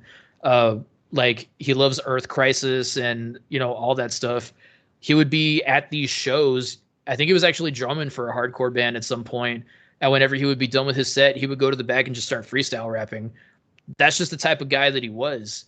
And he's super knowledgeable about music. Like he jams everything from Cannibal Corpse to like Earth, Wind and Fire. Like he listens to everything, truly. I love Earth, Wind and Fire. Yeah, me too. My buddy Quintess saw them live, and I'm super fucking jealous of him for doing that. What year was that? Because they've had so many members pass, and it's been like so sad to see. I think it was just like last year or so. They did a random show in Corpus at the Selena Auditorium. What? Yeah. So it was very it was cool. lucky. Yeah. Bastard. But yeah, no, it was cool. So like so I tagged Travi in that video, not thinking anything of it. But then I saw that he liked it at the time. He posted it on his story, and I was like, hey, shit, like he saw the video, cool. But then I got the notification that he followed me, and I'm like, oh shit, because Travi is another one of my role models. Like Jonathan Davis, Travi McCoy. Corey Taylor, Slipknot, Ozzy Osbourne, like these are all people that I look up to musically. Like they're my inspirations. You know what I'm saying? And so I just hit him up and I'm like, yo, dude, I've been a fan of you for a very long time. Like since I was a kid, if there's anything I could do for you, your music or gym class, like just let me know, man. And then he was like, actually, I have a new record that came out. If you could review it, I would be greatly appreciative. And I'm like, this motherfucker's talking to me. And I'm like, not nearly as big as this fool. And he's giving me all this acknowledgement. And then he had told me like, yo, I checked out like some of your videos and your guitar playing and stuff. And yo, you got a touch, man. Like you could do anything that you want to, point blank. And the minute that Travi McCoy fucking told me that, I was like, you know what? All bets are off, man. Like, I don't care what these fucking trolls online say. I don't give a shit what any of these motherfuckers tell me, because Travi fucking McCoy told me that I was the shit, basically. And I'm the fucking man. That's what Travi told me. Hell yeah, dude. I love it. So yeah, and he's like a huge nerd too. Like he loves anime just as much as I do. He has like a massive anime figure collection, and he got like really into aquascaping at one point, and he was giving me like what that is. It's basically it's like so you have a fish tank, right? Yeah. Okay, so you have a fish tank and you probably have like some fish in there, maybe some frogs or what have you. But aquascaping is when you make the tank look really aesthetically pleasing. Like you plant like your algae a certain way. You get like little decorative things know there was for a it. name for that. Yeah. I didn't know either until Travi told me. But yeah, no, like straight up, aquascaping is a thing. And I checked out some videos and I'm like, hey, that sounds cool. I would love to get into it myself, but I got 3 cats, so they're gonna like drown in there trying to get a damn fish out of there. Yeah, but he got like really into that, and he's giving me like all these like YouTube videos to check out, and I'm like, damn, okay. So now I have to ask this question, because Gym Class Heroes is well known for obviously their big songs and everything like that. But one of their biggest collaborations of all time is with Bruno Mars. Did Bruno Mars first come up on your radar, or was it Gym Class Heroes that first came up? Oh, it was Gym Class Heroes for sure. Yeah, because Bruno Mars was mine. Yeah, because I was into Fall Out Boy also, because I grew up on pop punk music just like I did with metal. And Fall Out Boy and Gym Class Heroes, like they did a lot of stuff together because Pete signed Gym Class Heroes to his label at the time. So they did a lot of stuff together, did a lot of tours together. That's why Patrick was featured on the chorus for Cupid's Chokehold. And Patrick was also on Close Off from what's the record? As Cruel as School Children, which is my personal favorite Gym Class Heroes record. That album's got some bangers on there. And they definitely they had a damn good run, man. Like, yeah, most people know the hits. Like everybody knows Stereo Hearts. Everybody Yep. knows freaking Cupid's Chokehold. And then with Travis solo stuff, everybody knows Billionaire with Bruno Mars. Yep. Um, but Travis Oh was like wait, a that was really Travis good. himself. He Yeah, that wasn't with was Gym Class. yeah. It was Travis by himself. Oh It was shit. Even yeah. worse. I sound like a dumbass, but yeah, Stereo Hearts, of course, that's how I first found them. So I guess Adam Levine was the one that introduced me because I was a Maroon 5 Mhm. fan. Yeah. He did not say that someone was hot as fuck yet. So yeah, Yeah. it was a different time. Yeah, it was a very different time. But yeah, no, it was yeah, it was cool. Like they went in, they got their bag, and then they went on like hiatus for a little bit. And then because Travi actually whipped out the solo record, and then Gym Class came back with Paper Cut Chronicles 2, which is where Stereo Hearts comes from. Uh Oh, yeah, so they because had I the think history before that. And mhm, Travi was already going solo with his stuff and then yeah, doing the Billionaire song. Okay, that makes yeah, sense. yeah, because Getting the Travi, timeline. yeah, because Travi at the time, like as big as he was, like in the public eye, because people tend to forget just how big that dude was. Like he did date Katy Perry for a little bit. That's uh, right. Oh my yeah, God, you're giving me high school yeah, flashbacks. We're in the same age. I'm 30, you're 29, so not too far yeah, apart. yeah. So we both, we both grew up. We both went through it. Hmm. And but yeah, like he was getting featured on like everything, and he told me straight up, he was like, yeah, at the time, if the bag was right, I wouldn't turn down a feature for anything. So like Wow. yeah, so he collabed with like T-Pain, and I think he said like in an interview one time that he played Scrabble with Pete Wentz and Kanye West, and Pete won. Yeah. Dude, what? Yeah, dude's got some insane stories, man, because he's been in the industry for a very long time. So now this all goes together, and I'm sorry, I don't want to cut you off, but Not go for it, man. if you had your own podcast, let's say it's not the multimedia Matt, let's say whatever podcast name this is he your first guest? I would love to get him as my first guest, yeah. And I'm pretty sure it could happen. I All I think gotta so. do is all I gotta do is just ask him, just because like we're still really cool. I mean, when Gym Class rolled up to Houston like last year in October, he actually put me and my wife on the guest list. So I got to see Gym Class Heroes and All Time Low for free. What? Yeah, and it was funny too because there was a group of girls that me and my wife had met in the crowd, and Yeah. they were talking about like how much money they spent for like their hotel and the tickets and whatnot. And my wife was like, "Well, we actually got him for free," and she was like, "How the hell did you do that?" And they were like, "Well, my husband knows Travi," and they were like, oh, "Okay, cool." Like they thought that we were schizophrenic or something, right? But then like a little afterward, because Travi knew that I was there, obviously, but he was like really busy. We didn't get a chance to like really interact with each other face to face. But we noticed that he kept on coming to my side of the stage a lot.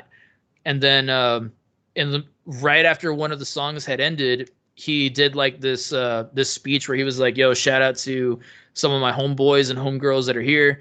And then like at the very end of that thing, he said, shout out to my brother Matt Cantu. He's in the building tonight. He's right over there. And then those girls, they all turned around and they were like, "Oh, he actually does know this guy." Then And you had the actual credit. yeah, so I got street cred that day. And I didn't ask him to do that. Like he just completely did it. I didn't even know he was gonna do it. My wife was like taping the show at the time, and she got that on camera. So yeah, it's out there. He That's literally so says, cool. yeah, he literally says, my brother Matt Cantu was here.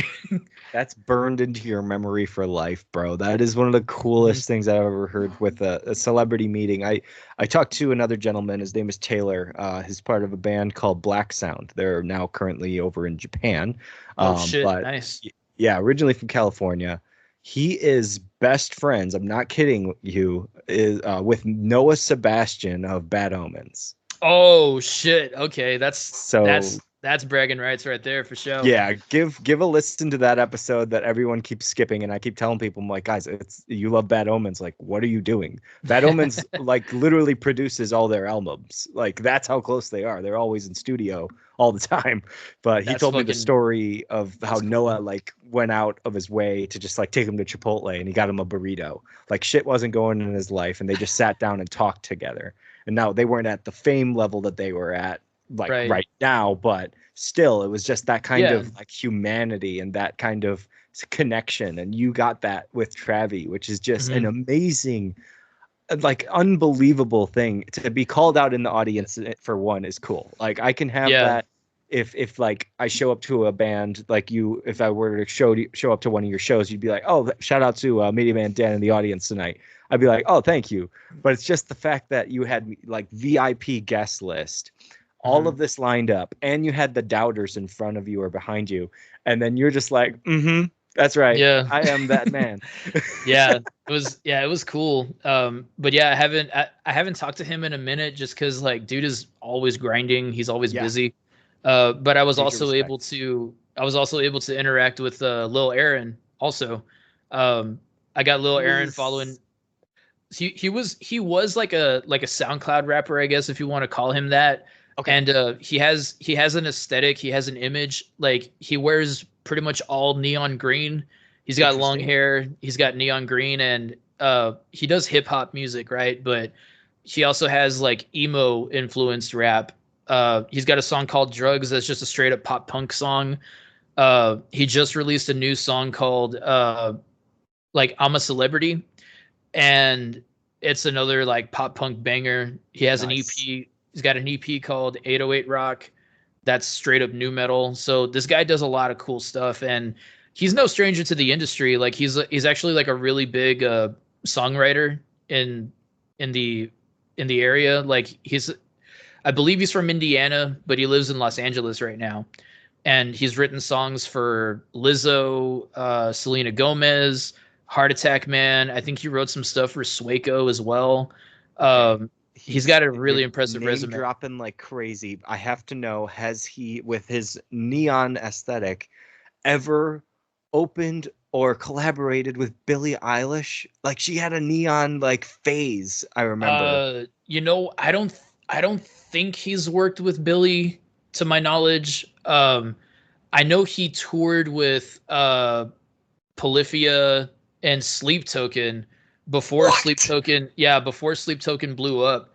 There Oh was my a God. there was a tour with Polyphia, Lil Aaron, and Sleep Token. I don't remember what the tour was, but yeah, that was right before Sleep Token like blew the fuck up. That was before everybody knew who they were.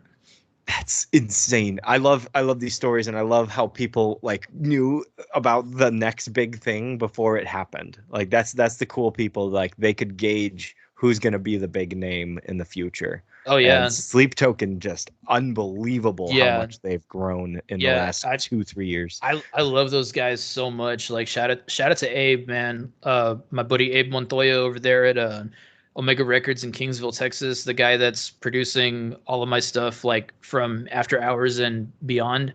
Yeah. He introduced me to Sleep Token, and I believe the song that he showed me was The Offering. And he was actually selling me his 8 string at the time, and I was like paying it off.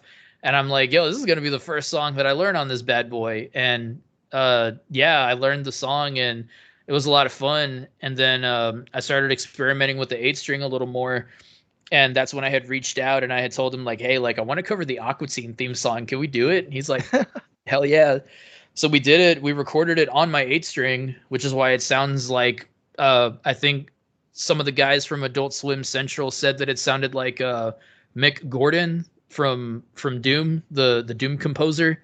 And Oh, that's and an I amazing compliment. yeah, and I was like, hey, you know what? I'll take it. Yeah, because like listening back to it, like thinking about like the Doom soundtrack, the Doom Eternal soundtrack, and listening to like the tones that we created for the Aqua Scene cover, like yeah, I could kind of hear it.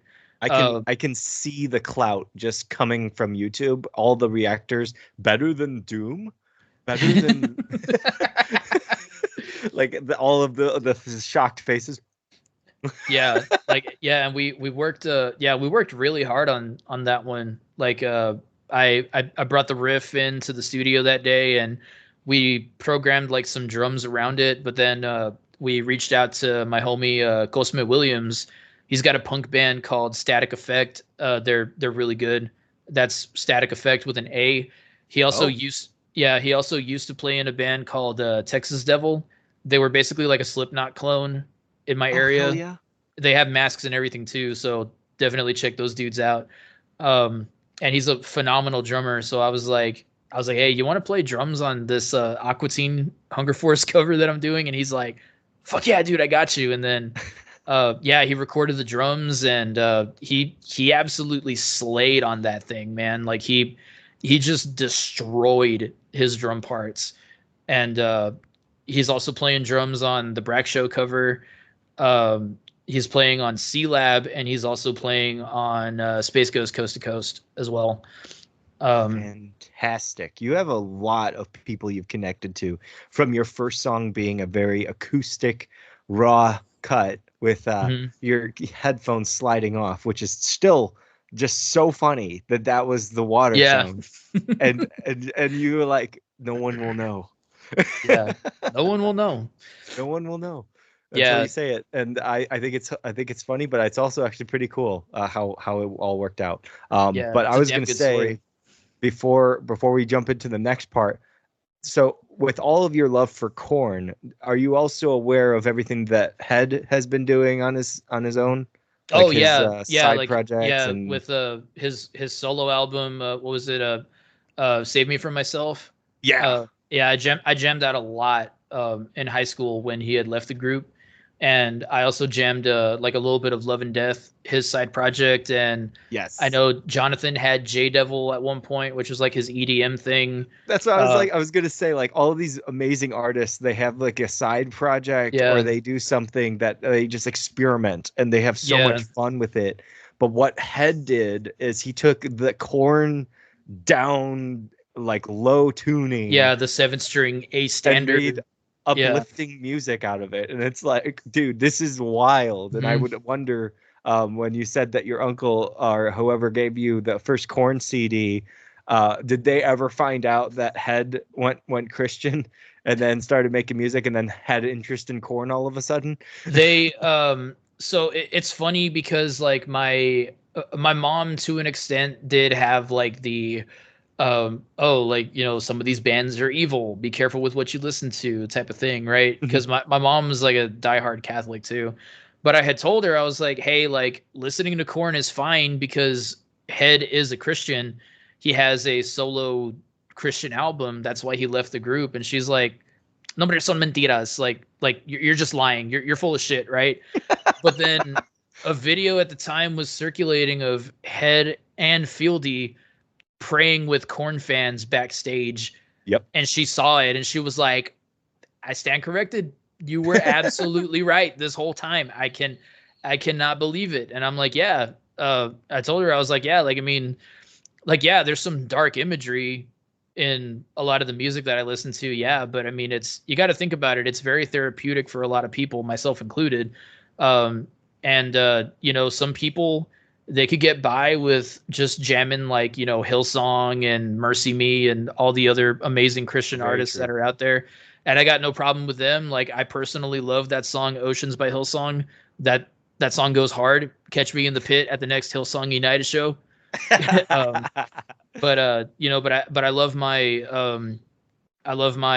happy hardcore music too. You know what I'm saying? Yeah.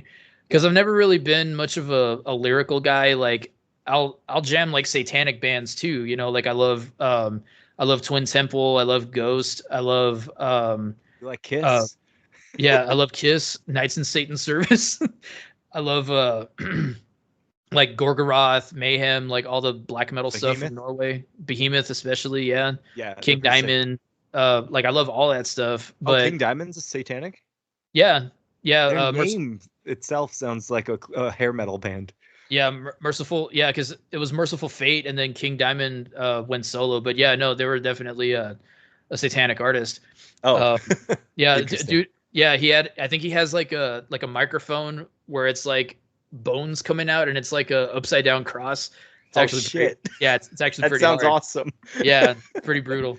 But yeah, but I take Behemoth's lyrics just as seriously as I take Hillsong's, you know, because my whole thing is like music is music. Music and religion are two totally different things.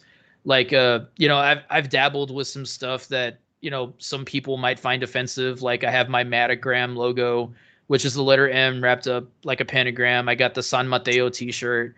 I'm That's just thinking about metal. I'm thinking about getting prayer candles made, but you know, like I'm still very much a Christian at the end of the day. I still pray. I believe I have a good relationship with God, and some hardcore radical Christians out there, they're like, why would you listen to this stuff? Why would you do that? And I'm like, look, my thing is, maybe it's just me, but my thing is, if your relationship, this is what they would tell me all the time in Catholic school, at least, if your relationship with God is so good and so strong, you shouldn't have to fear anybody, including the enemy. So if that's the case, then why are you freaking out about whether Taylor Swift's shows are satanic rituals or not? Like, well, in defense of not Taylor, in defense of angry people that should be upset with Taylor Swift, yes, there are people out there that can be corrupted, and demons and all of that can exist. The thing is that we don't have to perceive it that way. We can literally just listen to it because it's music. Like you were saying, the lyrics don't have to mean as much. And for me, I'm so slow when it comes to comprehension that it takes me a very long time. For some of my favorite bands like Red, I still don't know the first lyric to my favorite song by Red. Is that funny? The first lyric is like "Sun down in the dark, and so is my heart." Yeah, And it's buried beneath. And I still cannot tell you. I've looked it up multiple times. I do not know the first lyric of that song, and I love that song. It's one of my favorites. Yeah, it's all I good. should have Like, said one of my favorites. well, Black Label by Lamb of God is one of my favorite songs too, and I don't know what the fuck Randy is saying in that song. and I've read the lyrics, and apparently there's like different lyrics out there also. So I don't even know what the real lyrics are, to tell you the truth.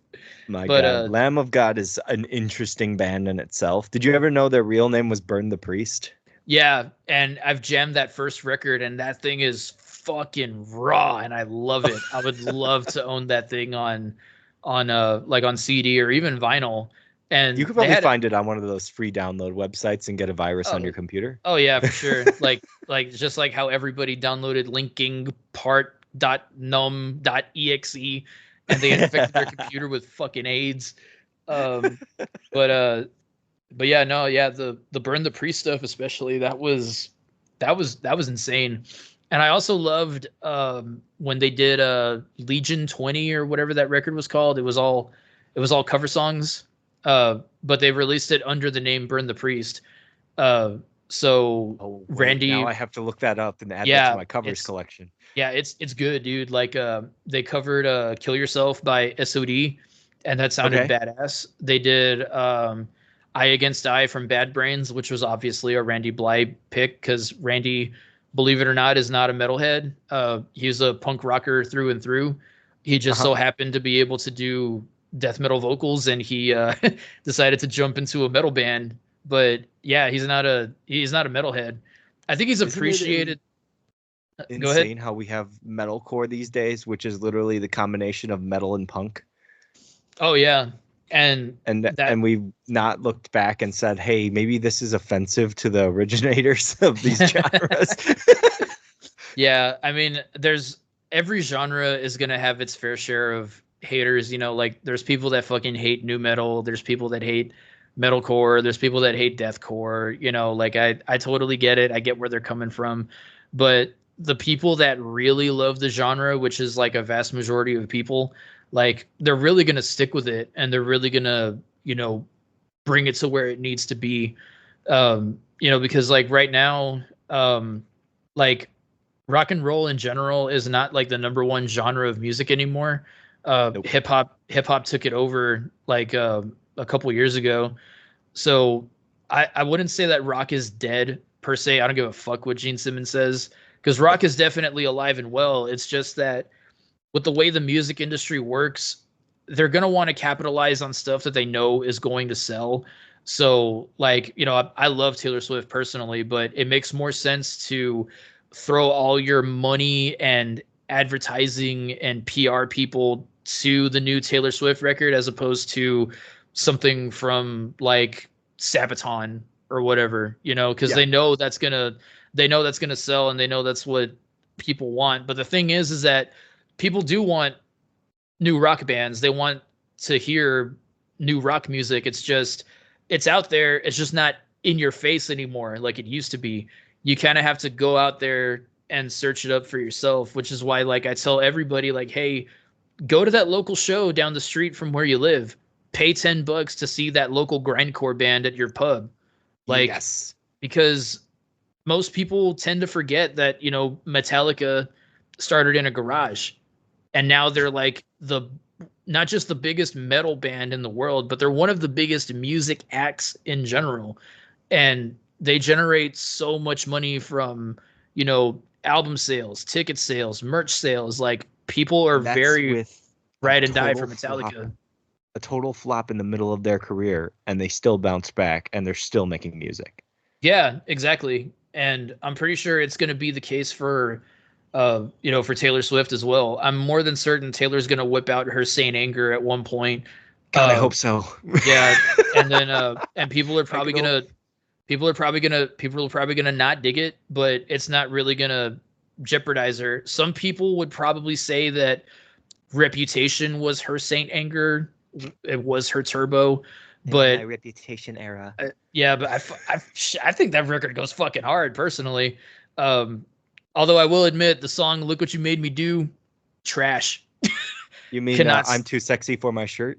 Yeah, that's yeah, cannot stand it. But there's other songs on that record that are definitely bangers. But yeah, that first single, I was like, there's no way that she's she's actually doing this. Yeah. But yeah, no man, like I listen to a wide variety of shit, man. Like you'd be surprised. I'm so glad to hear that. Okay, so here's my top artist in each genre. Okay, ready? hmm Josh Groban. Josh Groban. Josh Wait, Groban is one of my favorite artists to listen to. why does that sound familiar? I feel like I should You know this Raise guy. Me Up. He did the final Oh, song for okay. the Polar Express. Yeah. Okay. Got you. Bet. Okay. So That's pop opera. I like I that. love that genre. Hell yeah, And only respect. him. Were And you then you a theater kid when you were in high school? I I was a musical kid, but I didn't like have a big vast knowledge of it. I just experienced what it would be like to perform on stage because I was a singer, I was in choir. My vocal instructor was like, "You should really Okay. try to do this. Get your feet in the door and then see if you like it in the long run." And I had a great time with the cast that I was with. So I was like, "Yeah, I'll totally do this every year." Shit. Hell yeah, dude. That's what's up. Yeah, because I was a theater kid personally. Like I was in plays and stuff, you know. I did one act play my senior year of high school, and that shit was a lot of fun. So Yeah. that's why it's like really easy for me to just like talk to people, even if it's just stuff like this, because like I've been on stage a lot when I was growing up, and I think that's where I belong at the end of the day, man. Breaks you out of your shell, I'll tell you that. As soon Oh as you yeah. think, "Man, I'm so nervous, I'm never going to fit in with these people," they come up to you and they're like, "So what's your name?"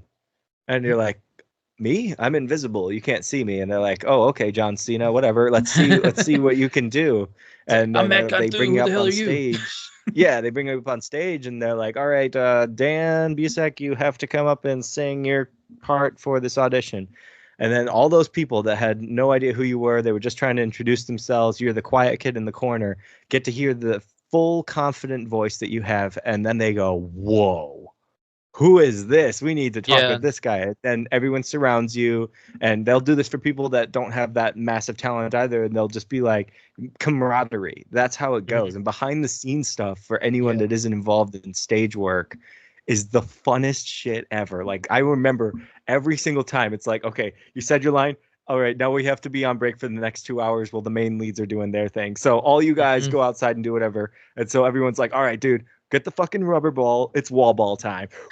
Just whipping it Let's at do each it. other and shit. Yeah. Yeah. And I remember like the stale ass food that we had. We had to do Sweeney Todd. So we had these like extremely stale pieces of bread, and we're supposed to improv all of the things that we're saying. And so everyone's just like, Oh, isn't this bread shit? And it's totally disgusting.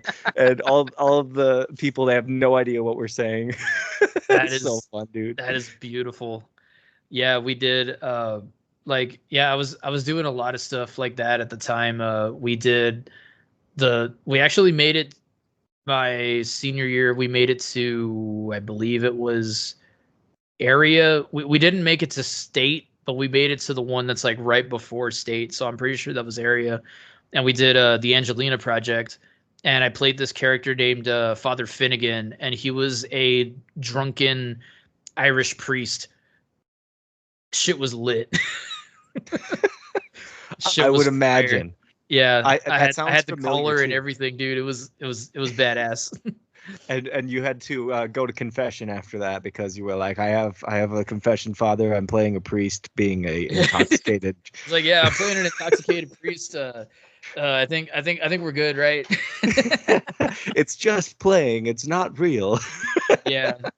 Shit, that was hilarious. But yeah, no, it's all good in the hood. It was a lot of fun. And then around that time, that's when my band in high school, we were like kind of doing a little thing on the side too. We were called Sorrow's End. I guess you could Oh, say that we were like I guess we were kind of like a thrash band. Like we were trying to do like a modern day thrash type of thing, kind of like Havoc in a way. okay. Like we were like thrash metal with maybe like a little bit of breakdowns here and there. Um, and we had a lot of fun. We wrote like some pretty interesting songs, but we never really like made it out of the garage. Because in reality, it was just me and my drummer 90% of the time. We had a full lineup at one point, but then high school band shit happens and you break up. But the drummer for that band, he was the one that actually introduced me to Slipknot, because he was one of my best friends at the time, and he still is. I don't talk to him like every single day like I used to, but shout out to Javier Maldonado from San Diego, Texas, if you are listening. We had a lot of fun memories together, a lot of crazy stories with that group, and I I had told him straight up, I was like, hey man, like if you ever want to jam out again, dude, like just ask me. Like I do not mind like, reliving the glory days per se.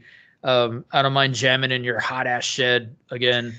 Because like we had a lot of fun, but like we graduated, and then that's ultimately when the band had broken up. Um but it's cool because like he went on and he started doing like his own thing, so he's out there living his life. He's doing great things for himself. I'm over here doing my thing. Yeah. But if he ever, because I've given him the invitation many times, so if he ever wants to jam out again, like I would say yes in a heartbeat, because we had a lot of fun in that band. It was like a brotherhood. You know what I mean? He Yeah. was the Lars to my James. You know what I'm saying? Like that's how close we were. And Massive then chemistry. yeah, that's where the music side really started like taking off for me. And then when I got into after I was pretty much done with college, that's when I started like writing my own music and stuff again. And I wasn't in a band at the time. I'm still not, but um, I I didn't want that to stop me from putting out like my own solo stuff. So that's exactly what I did, and here I am, and I'm grateful for TikTok and the opportunity that particular platform has given me. And So glad you it, brought that up. I was going to bring that up last, and boom, here we are. there you go. What you got So for me? TikTok. Now I know you've already discussed your thoughts on the idea of it being banned, and I already told you in DMs that I could care less about TikTok. I think that Snapchat is the root of all evil, if you ask me. I don't. Yeah. I think replica AI and Snapchat are going to ruin relationships forever, and so Ooh, I'd rather yeah. have those two deleted in a second. But TikTok. So you started out how many years ago? I started in 2020. It was like, 2020. It's been yeah, 4 years yeah, almost. January 24th, 2020 was when I put out my first video. And Nice. and I didn't even want to do TikTok at the time. My wife was the one that kind of like bullied me into doing it. Because I told her, I was like, dude, like there's no audience for me on this platform. I can't lip sync. I can't twerk. I don't look good half naked. Like there's nothing for me on this platform. And she's like, no, just do it. Because all the stuff that I do right now on TikTok, I was also doing on Snapchat through just my stories, you know? And she's like, you're really good at what you're doing.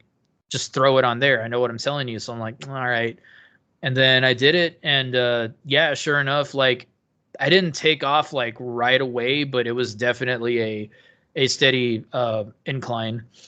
And I have about 35,000 followers now, if I remember correctly. And incredible numbers. Yeah, all those people that are small in the world think that that's such a small number. Yeah, but that is extremely hard to obtain. And as you said on the other podcast, it's actual people that give a shit about what you're doing, as opposed to the paying of bots and paying views and subscribers and stuff. And it's 3 million likes across all my videos. 3 million now. Yeah, 7 videos or so have hit 1 million views or more. So wild. So yeah, like I got the stats and I got the clout to prove it and everything. I don't really like to flex my numbers like that, but I mean, I got to where credit is due. So my whole thing with the ban is, you know, if it ends up getting banned, I'm still not going anywhere. I'm still going to continue to bump out dope as fuck music and dope as fuck content for my people. But that being said, I do highly suggest everybody follow me on my other socials, because my handle is exactly the same on my Instagram and my Twitter and whatnot. I also have a YouTube channel as well, where I'm just kind of like reposting my TikToks at this point. But if it does get banned, I'll probably go more into long form content. So I probably won't be uploading 2 videos a day like I normally do. I'll probably have to take my time and actually like sit down and edit to get something quality and longer for people to actually enjoy, because that's really what YouTube is. But it's sad that they really want to get rid of TikTok, because it's such a good platform, at least for me. You know, like I was able to gain my audience there, and now I'm making money off of those guys. Like I don't want to get into specifics, but one video I put out hit 400,000 views about a month or 2 ago. I got $250 from that video alone. Hell yeah, dude. Yeah, just from pointing the camera to my face and talking about Carl from Aqua Teen Hunger Force. That was all I had to do. All you got to do. Easiest $250 that I ever made. And it's passion that you truly have. It's not just faking it to make it. Yeah, exactly. And like, you know, and I know I don't do any of this stuff for the money, obviously. If money comes from it, great. But this is all things that I do like on my own leisure time. This is what keeps my mental health in check. Like I'll go to work, I'll bust my ass at my job, and then on my days off, I'm in the studio for at least like one of those days. That's working what's on up. Yeah, like working on after hours or working on whatever projects I have coming up. And just recently, I'm surprised I didn't talk about this earlier, but I do have something coming out Friday, May 17th. So depending on what day this podcast will air, it's probably already out if you're listening to this in the future. But definitely the intro for that episode. And my reaction is coming out on the day of your song, by the way. Yeah. Oh, sweet. Thanks. Yeah, No my buddy Ethan of at No Avail, he reached out the other day and he said that he's doing a side project called Pastimes. And the first single is a Naked Brothers Band cover. It's a cover of The World by the Naked Brothers Band. And he asked me if I wanted to do vocals on it. And at first I was kind of like, I don't know, man. I don't know about this one. Like Naked Brothers Band, really? But, you know, I wasn't going to be a dick and tell him no, because I've been watching Ethan for a long time, and Ethan is a huge fan of my content. So, you know, I didn't want to tell him no, and I wasn't going to. I told him yes without hesitation. I didn't even hear the song yet. he just told me that he wanted to do a cover of this Naked Brothers Band song. So I was like, hell yeah, I'm down. Not listening to it beforehand, nothing. I didn't know what I was getting myself into. So I heard the original version and I was like, okay. I mean, it's a song. It's okay. I personally probably wouldn't have picked that song. If I was doing something from Nickelodeon, I probably would have done something from Drake Bell's catalog, or I Mhm. would have done like the Zoe 101 theme or something. Um, but I was like, I just told him, I was like, without saying anything, I was like, you know what? Yeah, I'll do it. That sounds like fun. I don't mind working with you on this one. And then he told me afterwards, he was like, oh, great, thank you, because Naked Brothers Band was actually the group that got me into music. And he's from Des Moines, Iowa. So you would think that like, Slipknot would be the band to like, you know, inspire him. And he is a Slipknot fan too, don't get me wrong, but Yep. Naked Brothers Band was his introduction to music. And he said that Nat and Alex Wolf were the reason why he decided to pick up a guitar. And I was like, you know what? That's all you got to tell me. I need to know his name, the gentleman that you're working with again. His name is Ethan. I don't know what his last name is because he doesn't really like put it out there. No So I don't problem. know if he's No I don't know if problem. he's trying to like stay private or what, but he has a project called At No Avail. And he's got some really incredible stuff, man. Like this dude plays drums, bass, guitar, and he does vocals and he does production. So he does the Phenomenal. whole thing on his own. Yeah. And At No Avail is his like deathcore project, but Pastimes, which is what his side project, which is what this first single is going to be under. That's going to be like the softer side of him. Like it's going to be more rock based, not so much metal. But that Naked Brothers Band cover was actually like surprisingly pretty fun.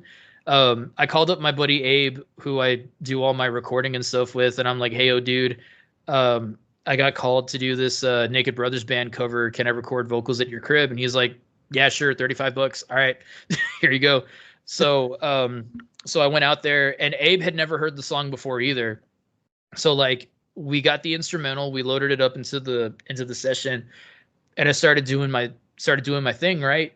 And he's like, what the fuck are you doing? And I'm like, well, I'm doing the vocal run. This is what he does in the song. He's like, okay, you know what? Let me hear the original real quick. And he plays like a couple seconds of it. And he's like, okay, I've heard enough. All right, just keep going, keep going.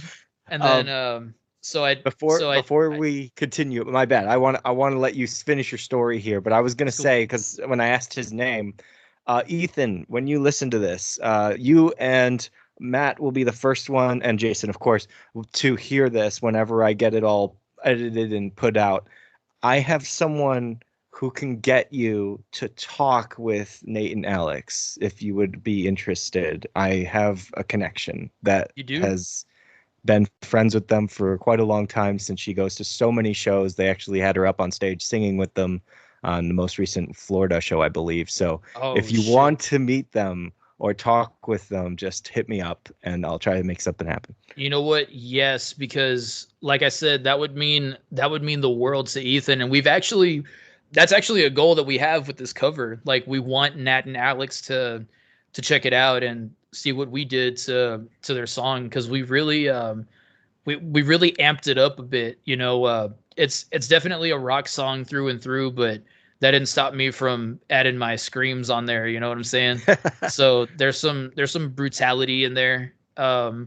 And No, I'll send that yeah, cover to Haley, who is the person I was talking about, right away. As soon as my reaction comes out, I'm gonna send the actual video to her as well. And I'm gonna be like, this awesome dude was on my podcast. He was working with a guy who loves the same people you do. Is there yes, any way that you can talk to them so that he can get a shout out because this guy has fallen in love with music because of these dudes? And then she'd yeah, probably be like, hell yeah, yeah. let's make it That's happen.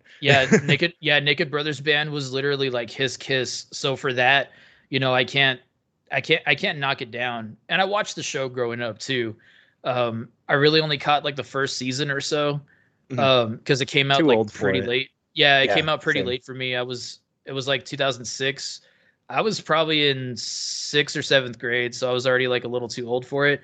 But Yeah. I really appreciated what they were doing, like introducing music to a younger audience. My brother watched it a lot, so I was like, hell yeah, dude, keep it going. But yeah, so yeah, Ethan reached out. I told him yes. I told him I would do vocals on the song.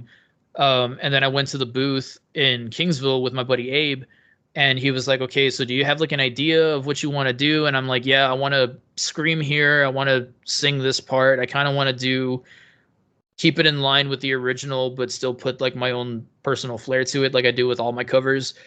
But Ethan doesn't know this, so Ethan, if you're listening, boom, big reveal. Ethan had told me that I could track as much of the vocals as I wanted to, whether it be the full song, just a few verses, or the chorus, or what have you. He gave me complete creative freedom to do whatever I wanted. So I told Abe, I was like, okay, you know what? Let's do this. Let's record the whole song, but let's not just get a good vocal take. Let's make this bad boy so good to the point where Ethan doesn't have to put his own vocals on it. And sure enough, that's what happened. Ethan got my vocals within about a week or so. And he was like, yo, dude, I think I'm just gonna keep like your vocals on this thing because this is badass. So yeah, that was ultimately my goal at the end of the day because I wasn't So sure what he was smart. gonna because I wasn't sure what he was gonna want to do. You know, like it could have sucked. He probably would have liked certain sections, not so much like other sections or what have you. But no, he ended up liking the full thing, and he was like, "Yeah, I was gonna add my own vocals on top of yours, but no, yours are flawless." I was like, "Hey, let's go." That is amazing. I'm pumped for this cover. I'm pumped to celebrate it whenever it drops as well. Like I said, that reaction will happen. I'm going to get it out on that day. I got to leave work. I'll make the reaction first, and then I got to do that 2.5 hour stream of movie reviews. So if you're going to tune into that, for everyone, it's $7. Not $7. What am I saying? 7 day free trial, so you can go and check it out for free. You can watch me work on 30 videos in 3 nights. So yes, I am insane, and I love being insane. Much like Matt, I have the effort when I get off work. I think about work, and it's not my work that I just came from. It's the work that I'm truly passionate about, and whether Yes, that's sir. being a good husband in the future, a good father in the future, a good musician, a good podcaster, a good content creator, a good promoter. I do all of those things and more. And I try to make sure that as many people around me understand that when I put my work ethic in all the way, I expect for great things to happen. And there's nothing greater than having a conversation with someone like Matt here, like Jason Vilches, like you, Ethan. If you wanted to reach out to me and talk, we can talk as well. But anybody, Hell I yeah. want you guys to feel the fame that you deserve. I want you to feel that spotlight that you've maybe avoided for a long period of time, and just show up on my show, tell your story like you have given me amazing details, Matt, and I can't wait to have you back because we are probably just getting a sliver of what actually everything is going to be as a whole. But I'm excited to hear your whole story, man, because you're an amazing person. You have amazing passion, and that's exactly what I want to promote on this podcast. Exactly, man. And I've always been one of those guys where it's like, I don't give a shit what you believe in. I don't care what your political views are. Like, if you fuck with me, you fuck with me. And with the platform that I built, it's a safe space for everybody. You don't have to worry about getting hated on or bullied or anything like that. And if for some reason that does end up happening, let me know, and yo boy will take care of it personally. Damn right. Don't let anyone hurt your feelings, though, online. I promise there is this amazing button that was created for any moment where you're getting bullied online. It's called power. As soon as you press that, it's also next, it's on the other side of escape. Both of them are absolute scapegoats. That's actually what escape stands for. It's your scapegoats. You press that button and poof, that person disappears and you don't have to see him again. There's also the block button, but that's a little bit Yeah, more I was gonna say. intricate. I would say just walk outside at that point, or tell them to walk outside and touch grass. That usually makes the day better for some people. I like the weather right now, so it works for me. Oh yeah, for sure. Yeah, and I've gotten my fair share of hate from trolls online, and I tend to clap back at them only because like, granted, I try not to do it a lot because the last thing that I want to do is come off like Ronnie Radke or Chris Taylor Brown from Trapped. I don't want to be that guy. But there are some people that do definitely deserve a stern talking to. Like, Wake up call. yeah, like real quick story. My buddy Marcus Leal, right? Another huge inspiration for me. Um, he sings in a metalcore band called Shattered Sun. They were signed to Victory Records, much like A Day to Remember and all the other great bands that were on that label. They got fucked over, just like the other great bands on that label. And Big surprise. yeah, but Marcus is actually the current singer for Il Nino right now, which most of y'all will probably know from the Freddy vs. Jason soundtrack. Not just that, but one of the most famous, I believe, Mexican or Spanish bands. Yeah, yeah, the most famous Latin metal band So of all cool. time, in my opinion. Yeah. Yeah, and Marcus is a perfect fit for them, and I'm not just saying that because he's my homeboy. He definitely brought like a new type of edge to the band, and that's in no disrespect to Christian whatsoever. I definitely love his voice on the early stuff as well, but my buddy Marcus can definitely hold his own. But when Marcus first got into the band, he got so much hate, so much venom because people weren't ready for change. They wanted to hear Christian. They didn't want to hear this new guy from South Texas. They wanted to hear what they were used to. But Marcus has definitely proved himself, and El Nino still has like a massive fan base. But the reason why I bring him up and with the troll stuff is because Marcus has a very big mouth, much like your boy. And one time there was this idiot that gave him a lot of shit because he canceled a couple of dates with El Nino when they were on tour because I believe his grandmother passed away. And somebody had messaged him or commented on him and said, basically saying like, "You're a fucking pussy. Why are you canceling a show because your fucking grandma died?" Like that's basically what he Whoa. said. Crossing So lines there. Holy yeah, shit. so Marcus didn't like comment on it publicly, but he messaged that dude and fucking just Oh, went yeah. in and grilled his ass, and rightfully so. And then he blocked him like right after. Mhm. So there's a few people that I've had to do that to. But the ones that like really make me laugh are the ones where it's always I'm pretty sure you relate to this too. It's always the ones with like no profile picture, no content No that talk the followers. most shit. Yeah, no photos, nothing. There was this one dude on that commented on the video of me doing the guitar solo for Nothing Else Matters on YouTube. This guy was like, "Hey, you're pretty good, but you could really benefit from a guitar teacher. Find a good one." And I'm like, "Motherfucker, do you not know me? Like, I've been playing guitar since I was 12 years old. I'm 29 right now. I might not be an expert at math, but that's a long fucking time." So I figured, like, maybe this dude's a guitar virtuoso, right? Maybe this Right? guy could Yeah. outshred Yngwie Malmsteen, I don't know. So I checked out his profile, right? Dude had nothing but Minecraft and bug content. Like, he had a video of like two mantises like fighting each other with like some Minecraft thing, and I'm like, really? Where's your guitar content, bro? Oh my Like, where's God. your musical content? You seem to know a lot more than I do. Like, Oh. you know, feel free to educate me. I'm willing to learn. I don't know music. I don't know music theory. Show me what a C add 9 diminished 7th to the 10th power chord is. Like I'm perfectly willing. And I love that response. My favorite creator, one of my favorite creators is Carly Shay. She's far as Shay What Now. She's a YouTuber, pretty big. 250,000 subscribers now. She's very big. oh, I think I So think I think I know who you're talking about. Yeah, it sounds yeah, so familiar. her favorite response whenever she sees somebody commenting like you could have done this better, she's like, "I'm so glad that you had that recommendation. Have you thought about using it for yourself?" She's like, Yeah. "Where's your content? Can I see your videos?" Uh-huh. Yep. And like I And said, that's it's where it is. always it's always the ones with, or they hide behind a private account too on Oh TikTok yeah. in my case. That happens a lot. But yeah, no, I try not to let it get the best of me. I really don't, because back in the day it probably would bother me because I would get bullied a lot growing up. I was always getting taken advantage of, getting ridiculed or whatever. I went through that pretty much my entire life. So I made sure that I would not go through that in my adulthood.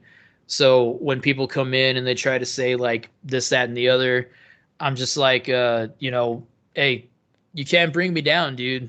Like Yeah. I have like a lot of, I'm not cocky by any means, but I definitely do have a lot of confidence and more self-esteem, I guess you could say, for my art, my craft, and the stuff that I work really hard on. So like, yeah, no, I'm not gonna let anybody tell me like, oh, like you fucking suck or whatever. I'm like, no, because I don't. Like, you probably don't even know how to play Smoke on the Water, bro. Like, chill out. No, Where's that I love 035 that. at? Yeah. My favorite is that I usually go with the 8 Mile routine where I'm just like, listen, I know everything wrong with myself and more, so bring it. Just, Yeah, mm. I'm waiting for yeah, something original. Please give me something original to yeah. work with. And I've noticed that they always attack the appearance too. Like Oh, yeah. I've had people call me tubby. I've had people like talk shit about my choppers. Like, hey, look, I know my bottom teeth are throwing up gang signs and shit, but I'm trying to fix that. Okay, like dental work is very expensive. God damn it. It's so true, man. And yeah, people they like to go with the physical appearance because it's the first thing that we either criticize or adore. That's how we usually do it. It's like, oh, I got to Yeah, promote this person because they're the 10 out of 10. And yeah. I, for one, know that my nose is my biggest downfall, or my eyes. Allison, my fiance, she's like, you have cave eyes because they go deep in. Like if I were to cover the light right now, you can't even see what color they are. Like, Oh shit. yeah. Never even So noticed that. it just happens. But I'm aware of all of these things and I add them Mhm. up and it's not something to hold myself back. It's just like, no, it makes a good point. That's true. That's true. I do have that Mhm. kind of feature, but I don't say it like, oh my God, that's the worst thing in the world. I just say, well, I mean, you look at everyone else. It's mom and dad, and they created a baby, and that's what the baby looks like. So obviously, I have Mhm. features from both my parents, and that's just the way it is. I can't do anything about it, so there's no reason to complain about it. Yep. And yeah, people people suck at the end of the day, man. It's Yeah. fucking bullshit. But no, I mean like you're definitely a rad dude. I've heard a couple of the podcast episodes. I haven't checked out everything just because I haven't had time to, but What? I could Why? tell I that only you're have 450 hours of content. Why haven't you binged it? because I work full time at a psych hospital, so There you go. that's where my that's where my time usually You tends don't to you don't go. want to become the patient, right? Exactly. Exactly. Try to Well, I avoid that shit appreciate as much as possible. all of your kind words, man. It really means a lot. Anybody that has nice things to say with me, much like you, I was bullied a lot as a kid. I was the outcast. I was the one that always got put in the corner or got picked Yep. last for kickball. Yep. And you Same get that here. kind of situation and you get used to that low level. So whenever anyone's trying to bring you up out of that, you're just like, oh shit, I did make it. Yeah. Okay, well, thank you. Yeah, and I could tell, dude, like you're very passionate with what you do, and you're a good interviewer, and I could tell that you definitely do like your research and shit when it comes down to your guests. So yeah, I definitely respect that. And you have like really cool insight, really cool questions, and it's not just like the stereotypical like would you rather questions, like the icebreaker questions that most people tend to ask. But yeah, no, dude, I really love what you're doing, and I know you're gonna go far in this fucking industry, man. Like hopefully you'll get on Sirius XM Octane or some shit, dude, because I think you got the potential to go as far as you can. Damn, thank you so much, man. That means so much to me. Currently, I'm trying to get in talks with one of the main DJs that was a DJ, and now he runs his own podcast. But he told me since we've been friends or acquaintances since high school, he was like, "No shit, Dan." So he's like, "Tell me when you're coming out to the studio. We'll talk." And I was like, "Oh my God, this is cool." And I got a producer over in California who I've talked to many bands. He's trying to talk with me. That's going to be next week, 2 weeks from now. And then I have another one that's over in California, and he's been promoting the band on my hat, which is Breaking Serenity, which Oh was my shit, first yeah. interview. So I got all of these people that are like in my back pocket that I can hopefully just keep networking with, and I can just be like, take notes from this person, listen to their words, wisdom. It goes a long way, and all of that faith that you have in me, all of the other people that have given me that kind of uplifting spirit, it helps so much to make me think about it as well as an actual thing I can obtain, as opposed to something where I used to say, oh, that's a dream, but it's never going to happen. Yeah. It makes me I'm in the feel like it's same more of a boat too, reality. man. Yeah. Yeah. I feel on that one, and I have a lot of local bands in my area because I do a lot of networking and stuff out here. So I would definitely love to get some of these guys on your podcast too, because Corpus has like a really big music scene, especially like the hardcore scene in town. There's Yep. so many talented bands here, and my brother-in-law, for example, like he plays drums in a, I guess what you would call a punk band. They're called Fallen Fears. They got two singles out right now. One of them is called Know Your Time, and the other one's Schizophrenia. And they're about to whip out their debut EP sometime this year, if I remember correctly.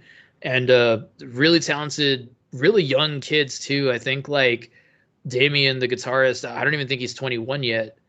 And they're just out here making like kick-ass music that sounds like something that you would have heard in Pro Skater 2, like straight up. That is You know, amazing. Yeah, and you were saying that you have like an amazing scene in what was the area again? I apologize. It's Corpus Christi. Corpus Christi, yes. Yeah. So I had a band from Houston, and I've been following all of their friends. Unfortunately, that band that I originally was friends with has now gone on a hiatus or a complete break. I think it's because their main vocalist, he's working on movie directing and stuff like that on the side. Shit. So a lot more committed to that, and I don't blame him because he's an awesome dude that makes these amazing short films, and I've been a fan of him since he's been a YouTuber like 10 years ago or longer. And so Shit, that's cool. yeah, kind of impact was great, but all the people in his scene, I followed them. I'll do the same for Corpus Christi, and I'll just connect everybody. I'll just be like the Texas and California like main podcast guy, and that's the big Hell plan, yeah, is dude. just like get my name in each area and Yeah. see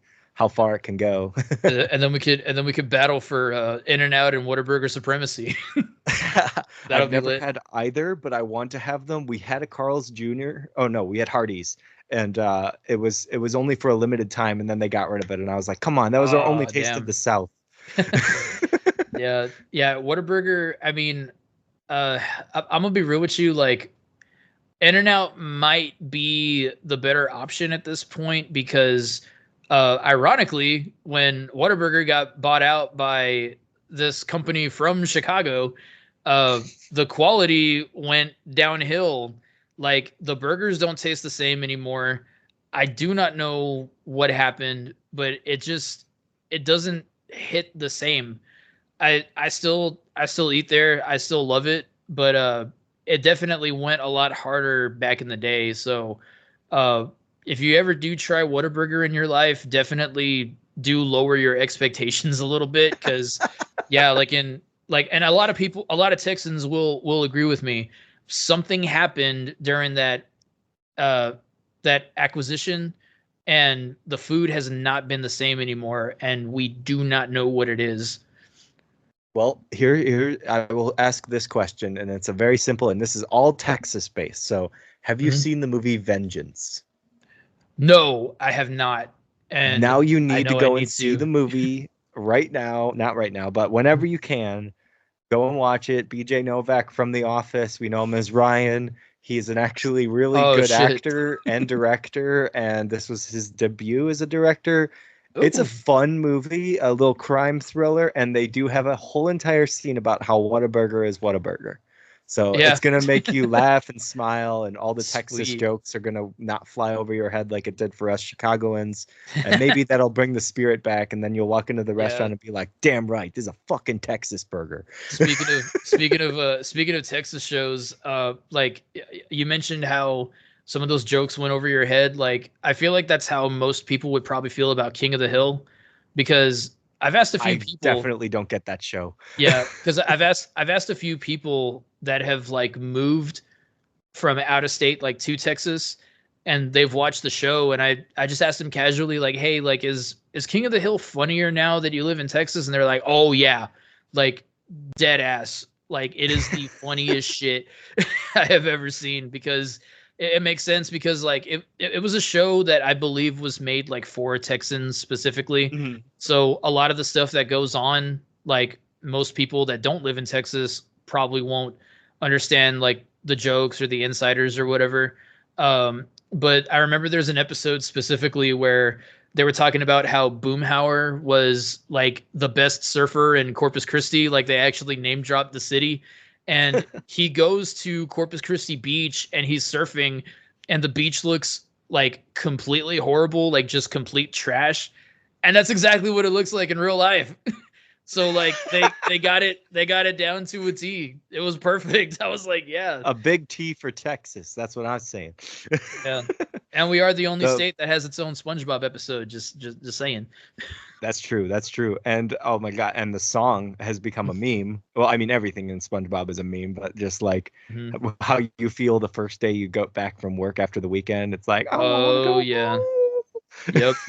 And that thing that Sandy said where she's like, you can't say nothing about Texas. That's exactly how we are, dude. Like Texas is such a fucking cult, man. Like it is unreal. It really is.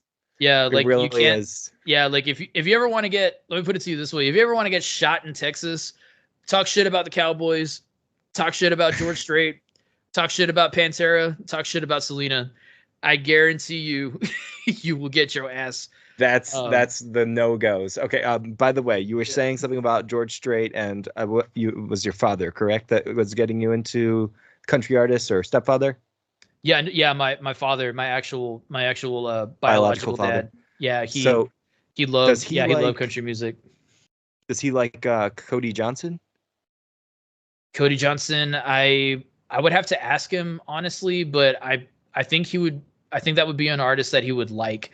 Because my dad is very much an old head still.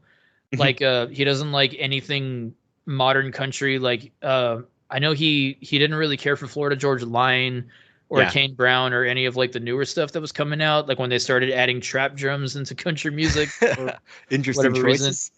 But I think Cody Johnson he would probably like. I feel like he would also like Parker McCollum. Yep. Maybe Jelly Roll. Because my dad likes some. Depends. My dad likes some rock music as well, so I feel like he might like Co Wetzel to an extent. Because my dad liked Rush, he liked Creed, he liked I know he said he liked Van Halen at one point. And he had a weird phase where he was like into Beastie Boys randomly. Like he was telling me, he was like, yeah, I jammed the Beastie Boys for a little bit, and I'm like.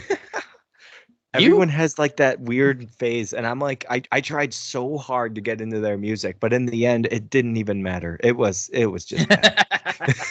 Linkin Park reference. Let's go. This Linkin Park reference. You got it. He gets it. But anyway, I was gonna say that there's a song called "That's Texas," and it's by Cody Johnson. And I know you probably have heard a million times now the Beyonce "This Ain't Texas," right? Oh, and you're probably sick of hearing that. So now go listen to That's Texas from Cody Johnson. And then if you wanted to just use that sound, put it in a TikTok, and then make everyone fall in love with that, because that's real country.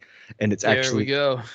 a like tribute to everything. And Cody Johnson, no joke, in my mind, as I've seen him live a couple of years ago, he probably will be the next one to hold the torch after George Strait passes. Like he's the next kind of true American countryman, and he's from Texas, and he loves George Strait, so he would of course say, no, I'm never going to do that. But at the same time, I'm like, that's why you own it, that's why you are, because George is easily the Metallica of country music, in my opinion. It was either George or Garth, and that's just like Metallica versus Megadeth.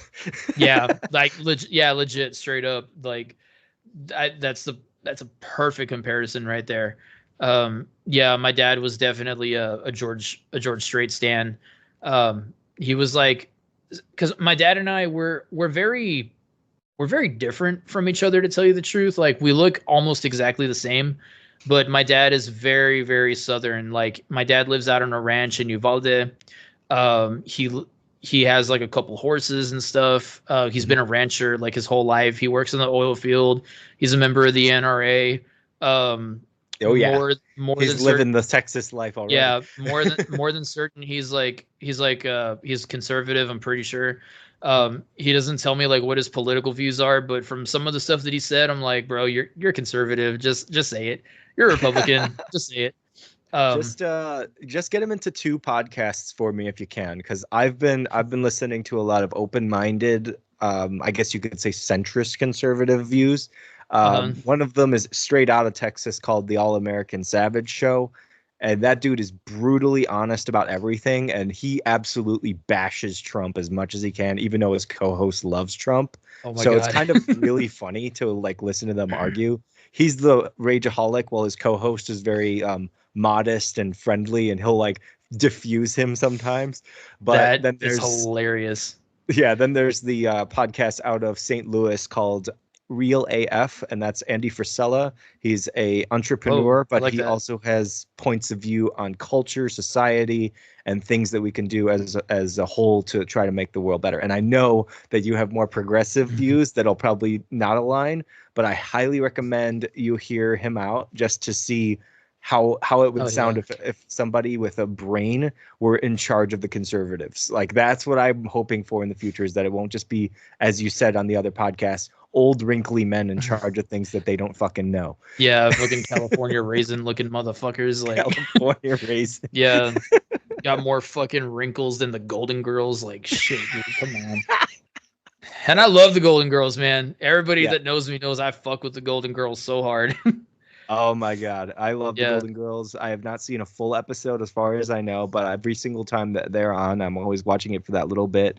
It's usually at my fiance's house. Everyone's watching it, and I'm just like, oh my God, that joke is great. Even though they're yeah, so old, you'd think that like there's no way that this joke is gonna land. It lands it perfect because does. they all have Yeah, great timing. yeah. And my mom was a huge fan of the show, which is how I got introduced to it. But I think even my mom was saying that recently, I don't know if they started like censoring stuff, but there were definitely a few jokes back in the day that weren't necessarily politically correct. Oh boy. Um, Oh no. they might still air them. Yeah, they might still air them like uncensored, like how they were back in the day. But I think my mom did say that at some point they did like either take some of those jokes out or they edited the episodes a certain way. Just because I don't know how offensive they were. I really don't remember what specific jokes off the top of my head. It's But not like they could throw out like a full slur or anything. They probably right, just right, had yeah, like a subtle hint to it. I mean, my yeah, I'm favorite pretty thing sure. that everyone got triggered about when it started, and I won't go into a cancel culture debate or anything, but I will say this. When people got offended that in Spider-Man from 2002, Peter says to the wrestler played by one of the most famous wrestlers, I can't remember his name right now, he's like, that's a cute outfit. Did your boyfriend get you that? Or did your husband get you that? And the whole crowd, like, we're like, hilarious, right? That's Yeah, hilarious. And now modern day, they're like, oh my God, homophobic. I'm like, it's trash talk. yeah. It's wrestling. He's Spider-Man. This was 2002, people. That's how it was. Like the Attitude Era was like huge at the Yeah. time. Like because a lot of, I mean, granted, yeah, a lot of that stuff, to an extent, yeah, it does not age well. Like you probably would not get away with saying some of the jokes that people would say in the 50s today. No, no. There's just no doubt about that. But like to try and like straight up like Omit cancel it. somebody's entire career because of something that they said in like the 50s or the 60s, like yeah, Yeah, that's that's stupid. not that's kind of, yeah, that's kind of dumb, especially if they've like obviously changed from that point on, or if they're not even like around anymore at this point. um Granted, there are some people that are definitely worth canceling, like the band that shall not be named, aka Lost Prophets. You know, we don't talk No, about those guys. I don't know Like, who they are, but I will. I will eventually. oh shit. Well, let me put it to you this way. uh Ian Watkins, and that's all I'm gonna say. Okay. Look that dude I up. will have to look that Yeah, dude up. look that dude up. He is the vocalist of Lost Prophets, and I guarantee you probably will not check their music out once you read through his Wikipedia page a little bit. I can probably agree with that. I've been listening to a lot of Finn McKenty recently, punk rock MBA, Oh, I love that and guy. he broke down Aerosmith's disgusting past in one of his videos, and I was just like, yeah, oh, that really twists a lot of shit. And yeah, especially it's like one thing where it's like, oh well, I heard this one time, but it's like he had the articles popping up and he's like, here it is written in the book how many times he hooked up with this underage girl. And it's like, oh yeah. fuck, bro, that is disgusting. What is going on? I think Anthony Kiedis from Red Hot Chili Peppers, I think that was another one too. Is that their vocalist? Yeah, that's their vocalist. I have another reason to hate him. Yeah, there you go. Yeah, I do not like his voice at all, and I don't understand the love for anything except for that band. Their instrumentation is amazing. Oh yeah, but dude. Him, he's the problem. Yeah, like Flea, Les Claypool, those two dudes alone inspired a ton of bassists throughout the years. Yep. Like, I think most people, like, when they listen to Red Hot Chili Peppers, I think they specifically listen to them for Flea alone. And maybe Chad Smith, because Chad Smith is a phenomenal drummer and then some. And their guitarist also, John, can never pronounce his last name, but he's got some cool licks too. Like I tried learning Snow from them when I was in high school, and that shit was difficult. Like, it's one of those songs I was gonna where say it's like, The sounds Bird in pretty the fucking Shed. hard. Oh The yeah. Bird, what was it called? Scar Tissue. That Scar song, Tissue. I heard it so many times on a classic rock station when I was doing my 8th grade homework. And I was just like, please shoot me. I fucking hate this music. And, you know, there's no skip button on the radio.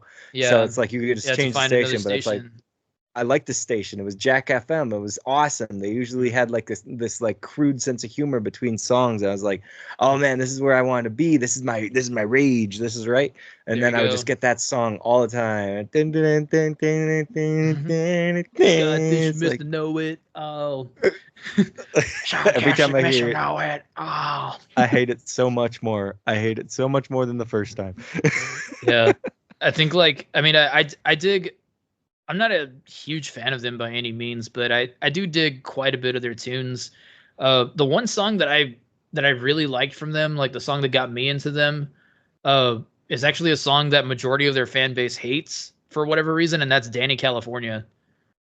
Is that the give it away now? No, that's literally called Give It Away. Oh shit. Danny California is like, it's I think it literally goes, California, rest in peace, simultaneous release. It has like a really catchy chorus, which is why I was like into it at that songs point. About California. Yeah, like that's literally like all their fucking lyrics is just California. But yeah, a lot of people don't like Danny California. I guess maybe it was played on the radio too many times, kind of like how you felt with Scar Tissue. That's definitely yeah. I mean, granted, I know at the end of the day that's what an artist would probably want, which is a shit ton of radio play, but like, you get burnt out very easily, especially if it's a song that you're kind of cool with, but like not really. But a song that's really good, that somehow stood the test of time, that my dad hates with a major passion, even when I play a cover of the song, he can't handle it, is Gautier. Somebody that I used to know. Somebody that I used to know. I love that song. Yeah, that song was solid. And my wife actually loves a lot of music like that. Like she loves Hosier, the Take Me to Church guy. Take Me to Church, yeah, she loves him. She loves Cage of the Elephant, of Monsters and Men. Pretty much. Yeah, pretty much. Well, I think she really only liked. It's not the band. It's not the band's fault. It's once again, it's the vocalist. It's the vocalist every single time. I'm always critical because I'm like, why would you have, like, they're pausing at the wrong point. My first mindset goes to, okay, well, they're pulling a Frank Sinatra. Frank Sinatra would sing before or after the actual delivery of the song. True. But there's like, when the truth may come to this ship may carry. It's like, no, it's this ship. Yeah. It's not this and then ship. It's this ship. Come on, motherfucker. Yeah. I'm like, you British people don't get me at all. Damn, you know what? I never actually noticed that until you pointed it out. Damn, now I won't be able to hear the song the same way again. It drove me crazy. Shit, you're right. It drove me crazy. The instrumentation is really fun, but it's still that little thing with the vocals. It drives me up the wall. And the main band that I literally cannot get into because someone was like, I love this band, you really need to check them out. I reacted to one of their songs, it got blocked. I reacted to it again, it got blocked. I'm like, okay, well, either way, this song is not coming out, and they will never know my opinion on it unless I message them. So it doesn't exist. And that is, what is their name? It's a mouse. Modest Mouse. What is the mouse? Modest Mouse. Thank you. Modest and Mouse. Their song, the one where they're skinning people, and they're whales. Wow. It's not Float On, right? It is Float On. Correct. It is Float On. Yeah. Well, I'll float on. All right, that one. No, never mind then. Maybe it's I don't know what it is. I know that not Jared Leto. Heath Ledger had something to do with it because it was like an animal cruelty anti video or something like that. That's why they're skinning people, showing how grotesque it is, and having the whales be the fishermen. That was Modest Mouse. Oh, King Rat. Oh, oh shit. I've never even heard of that. Yeah, that song, I now know what bad music sounds like to compare it to when I have to like compare my friend's new song, and I'm just like, well, is it as bad as Modest Mouse? Okay. It's a C or better. Have you heard of Corey Feldman's stuff? Corey Feldman, I have heard this name so many times. This is the guy from Boy Meets World, right? Yes. So okay, I've not heard any of his stuff. All I know is that he is now canceled because he was involved with the trial against Drake Bell, right? He might either him or someone else in the cast is. He might have been now absolutely against those people, which is once again contradicting everything I said about not canceling people. But I will say this: James Marsden, go to hell. I don't care if you're a part of every Sonic project in the future. I'm there for Sonic. I'm there for Shadow, and I apologize I didn't bring that up earlier. Oh yeah. No, I'm definitely going to see Sonic 3. Like fuck Sonic that guy. 2 blew me away. I was so excited to see the third movie after I finished Sonic 2. Yeah. Dude, I screamed like a little girl when I saw Shadow in that post-credit scene, man. Like I'm fucking ready for Sonic 3. Like I've 100%ed Shadow the Hedgehog so many times. All A ranks, beat expert mode, got the fucking tattoo, goddammit.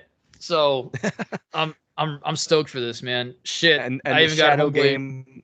Yeah, I got Homeboy chilling on my Epic. Got Homeboy chilling on the desk too. Do you know who's playing his voice? I've heard rumors. Yeah, I think it's confirmed now that it's Keanu. Fuck yes. Oh my god. Who could be more epic than John fucking Wick? I know, dude. And I had heard rumors that Keanu may be voicing him for like about a year or so. But there were a bunch of other people that they were bringing up also. Like I heard The Rock being tossed around here and there because of the joke that they made in the first movie, and specifically just that joke, and that's it. So people were like, "Hey, it would be kind of funny if The Rock voices him." But another one that I actually would have loved for it to happen if it wasn't Keanu, and that was Hayden Christensen, aka that was also a rumor out there. AKA Anakin Skywalker. Like, I think Hayden would have done a damn good job with Shadow personally. I was actually really pulling for him to do it because everybody basically only knows him from Star Wars, and I feel like this would have been something really cool for him to do. Yeah, I know it's just a voice role, but I know for a fact he would have been able to kill it. But Keanu got it, and I'm like, hey, shit, you know what? Fuck yeah. Like, I could definitely hear Neo voicing Shadow. I could hear John Wick himself voicing Shadow. Right. And it's perfect, too, because, Shadow got a gun. Keanu had a gun, multiple guns. All I ask is that one self-aware joke gets squeezed in there. Just like that one thing. Like, do you know you always have to shoot people in the head? I know. It just seemed right. It just happens. It just happens. This is gonna sound really fucked up, but I really hope that they shoot Maria. Is that the The girl Maria's yeah, the little girl that hangs around with Shadow in the Ark. Oh, Yeah, thank God. I was yeah. like, wait. Oh, I was like, is that like the little girl we've already been introduced to in these movies? But okay, no, it's not. It's just some random arc. What can I say? Space Colony Arc. The lore Yeah, of Shadow. Gotcha. yeah, the Laura Shadow. Yeah, because Maria has a very complicated backstory. Like, so she's Professor Gerald's granddaughter, if I remember correctly. So, Connected to Eggman. connected to Eggman, yes. Um, like a distant relative of Eggman. So, 50 years prior to like the events of Sonic Adventure 2, that's when they were creating Project Shadow, whatever. Shadow was supposed to bring like peace to the world or something like that. But they did a bunch of different experiments. That's why the Bio Lizard was like the final boss in that game, because that was like the first experiment that basically went awry, went wrong. Um, but in Sonic Adventure 2, Maria dies, but they don't really tell you how she died. Apparently, she was supposed to have a disease called NIDS, which stood for like nano immunodeficiency syndrome or something like that. It was basically it was AIDS, but they switched the A to an N, and I think the N stood for nano. And The obviously that geniuses behind these words yeah, is just how they come up with this stuff. yeah, so basically Maria was originally supposed to die of AIDS, but they thought that it was a pretty sensitive subject for Sonic, so they completely switched that narrative around. But then in Yeah, an Shadow the 80s Hedgehog, character. yeah, but then in Shadow the Hedgehog, which came out like, a couple years later in 2005, the very first cutscene, fucking gun soldier just whips out his Beretta, bah, bah, bah, just shoots her point blank. And that's how she dies. The gun soldier literally shoots Maria. So that's why a lot of Let's Sonic fans are saying, like, dude, Maria better get a cap popped in her ass in that fucking movie, man. Like, it's so this is where I come from, the kid version of what we actually have these days. So the Sonic movie, the first Sonic movie, was so cut and paste hero's journey and little bits and pieces of nostalgia and little bits and pieces of lore, and you got the owl person or whatever. right. Then the second movie, it's mostly based on the nostalgia of the 90s. I mean, the freaking soundtrack is a bop. Oh, I yeah. cannot tell you how amazed I was by the time the giant Eggman robot thing showed up, and I was like, With this is Pantera. the best movie ever, right? That's what I was Yes. thinking. And so it was just that pandering. So do you really think that these people who have not cared so much about focusing on the actual detailed lore are all of a sudden going to be like, well, we have to have Maria in this movie? Maria is in the movie. Like, that's already been confirmed. It's just, No! I don't know. Yeah. Son of a bitch. See, this is why I have to follow movie news more Yeah. often. Yeah, I knew Maria. Dan Merle was just something. Maria's in the movie for sure. I forgot who the actress is that's playing her, but she definitely does look the part. Awesome. So like, will they actually shoot her? Probably not. PG. But I'm hoping that part of me is still hoping that like maybe they could squeeze something in there, like maybe they could heavily imply that, this happens. Dude, Because we had an avalanche go through a ring portal to hit a wedding party. Do you think these people care about anything serious at all? one could dream, right? I mean, I just hope, in this case, I hope that James Marsden dies off screen. I just want him to die, Oh, yeah. apparently, and never show up to anything ever again. His comment section has never been so blown up. And it's funny because I remember the narrative at least 2 years ago was that Drake was a pedophile and that no one should ever follow him or support his music again. And now we've completely switched angles once again. And now we're back to, Brian Peck is the bad guy. And it's like, listen, I don't want to play the who's the bad guy. I now know I've seen the actual footage and we understand from the horse's mouth the truth. Let's not play games anymore. Get these people out of the business. Never have a second to work in the business again. The fact that Brian Peck got hired at Disney disgusts me as a Yeah. Disney kid to And know that he especially connection. after he was convicted. Dude, he Like, connected to one of my favorite shows, Sweet Life of Zack and Cody. That disgusts me. yeah, he was the voice of the mirror, right? I hope not. For I hope London's not. Mirror. I hope not. Bro, I'm pretty sure he was. Dude, did you see who London ended up with? Macaulay Culkin? Yeah. Yeah. Like you're like Home Alone kid got with Hotel Girl from my Yeah. childhood. What? Yeah. Wild. That was something. It was something. Yes, I could say so. I don't know All right, what man. it was, but it was something. I got to cut off the conversation before it goes any longer. But I appreciate every single second that we've had together, man.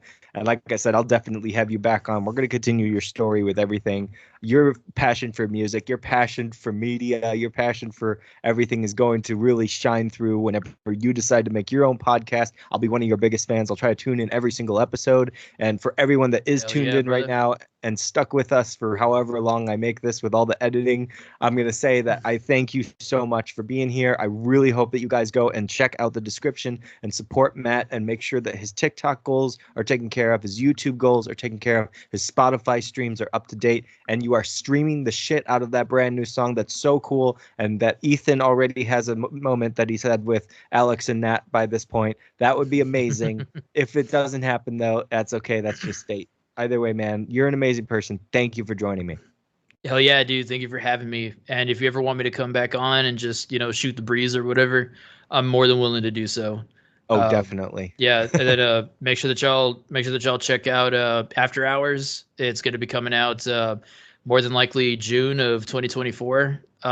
We have just one more song that needs mixing and mastering, and then we're going to be putting this bad boy out. So check out the Aqua Teen Hunger Force cover.